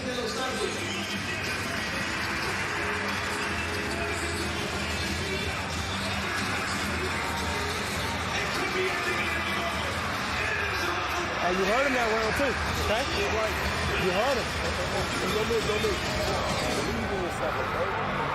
Give me another deep breath. Give me another deep breath. Take a deep breath. There you go. Breathe that in. Stay smart too, okay? Right now, Efe Ajagba connecting on nearly 60% of the power punches that he's thrown. Overall, a 43% clip he's landing compared to 35 for Joe Goodall.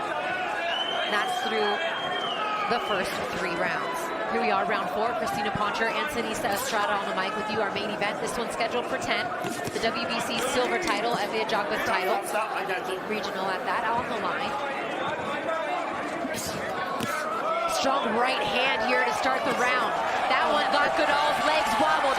He's in a bit of a pickle here. He tries to hold for a moment, but not really steady on his feet now. Ajagba with the uppercut. Goodall seems to be in some trouble here to start round 4. Ajagba pouring it on. Goodall nearly goes down. Ajagba. That is it. Tony Weeks steps in. Saw enough. A barrage of punches from Ajagba. And a stoppage victory in round 4. Some solid hard shots by Ajagba in that round. And Goodall was definitely in trouble. That was a good stoppage in my opinion. Goodall not happy with the stoppage, even in his corner shaking it off, jumping up and down. He wanted to continue. He come a long way to earn his opportunity, but he was definitely hurt from the beginning of that round. Efe Ajagba was pouring it on.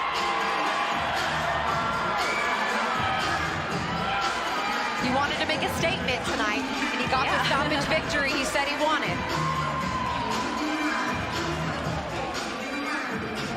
And here's the replay. We see that right hand that wobbles Goodall's legs, followed by a hook, jab, overhand right. Goodall holds on, trying to survive. We see Efe throw some uppercuts in the inside as well. I mean, he's still protecting himself in that moment. His hands are up high. That one gets through, and I just think Tony Weeks wanted to save him from any more damage as he saw his legs were unsteady from that initial shot in the beginning of the round right there. You could see his legs buckle. I know Joe Goodall and his team are disappointed as they wanted to give their guy a shot.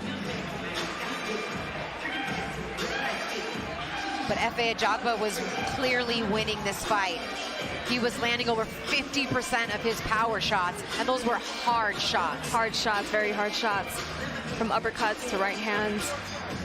Some hooks towards the end as well. Yeah, Goodall's only loss in his professional career was by unanimous decision. You'd like to see a guy like that get an opportunity to go out on his shield, if you will. Yeah. There's Efe Ajagba's beautiful wife, Tia, the mother of their beautiful children.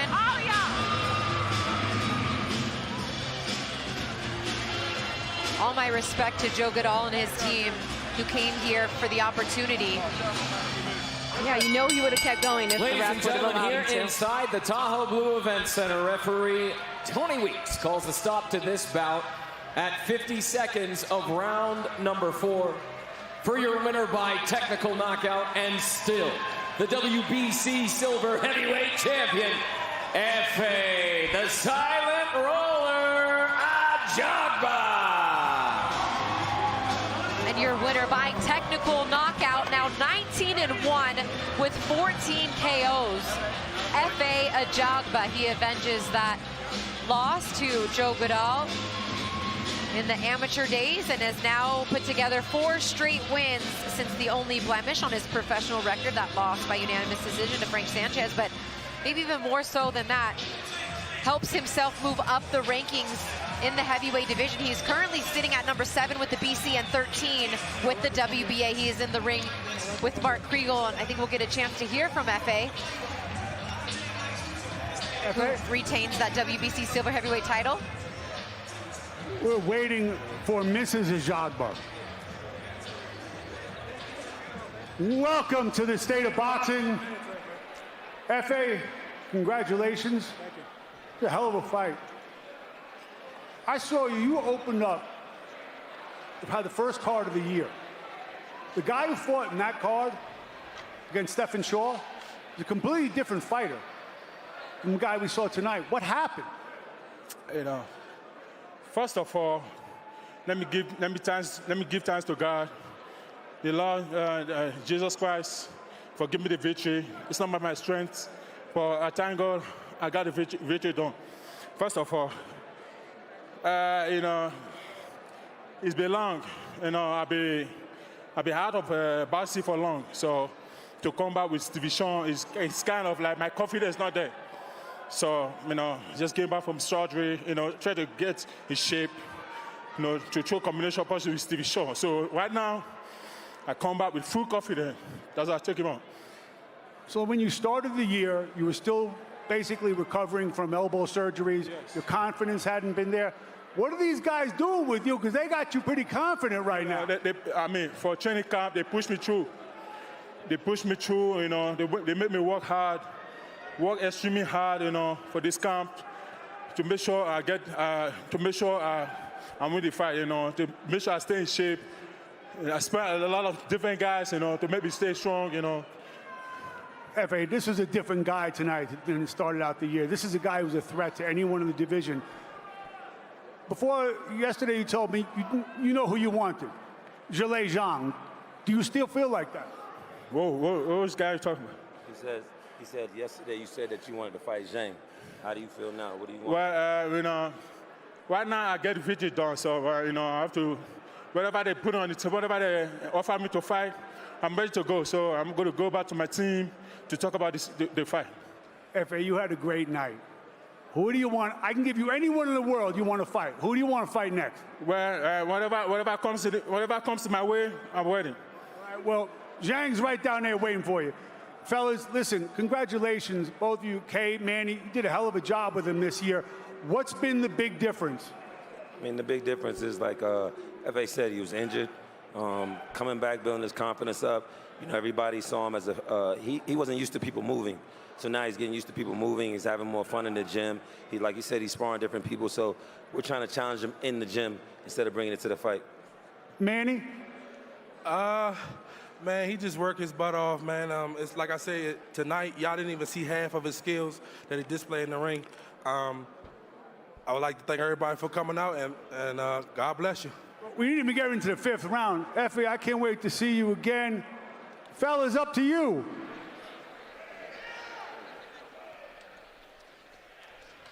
All right, thank you, Mark Kriegel, for that interview. And you know, I agree. Now that he's healthy, you know, rumor has it he's been looking great in the gym, even knocking down sparring partners. That showed tonight. He showed another wrinkle to his game. He is improving, which is important.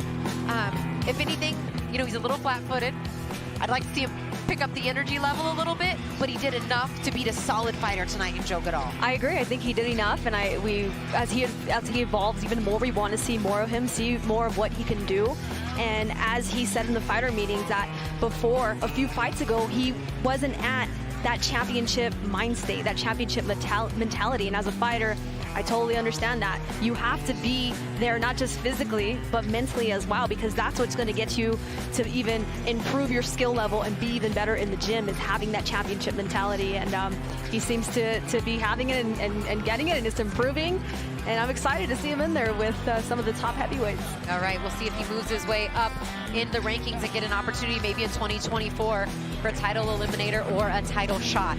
I'd like to thank my partner tonight, Sinisa Estrada. It was a pleasure. You did great on the mic. Thank you so much. It's always fun working with you. And I hope you recover soon from your hand. I know 2024 you got some big plans, so we'll be looking forward to seeing you back. As much as I like to have you on the mic, I much prefer you in the ring doing what you do absolutely best. I'll be back soon. Thank you. All right. For my producer and director, Marty Corwin, our entire crew in the truck, I'm Christina Poncher. Thank you for watching.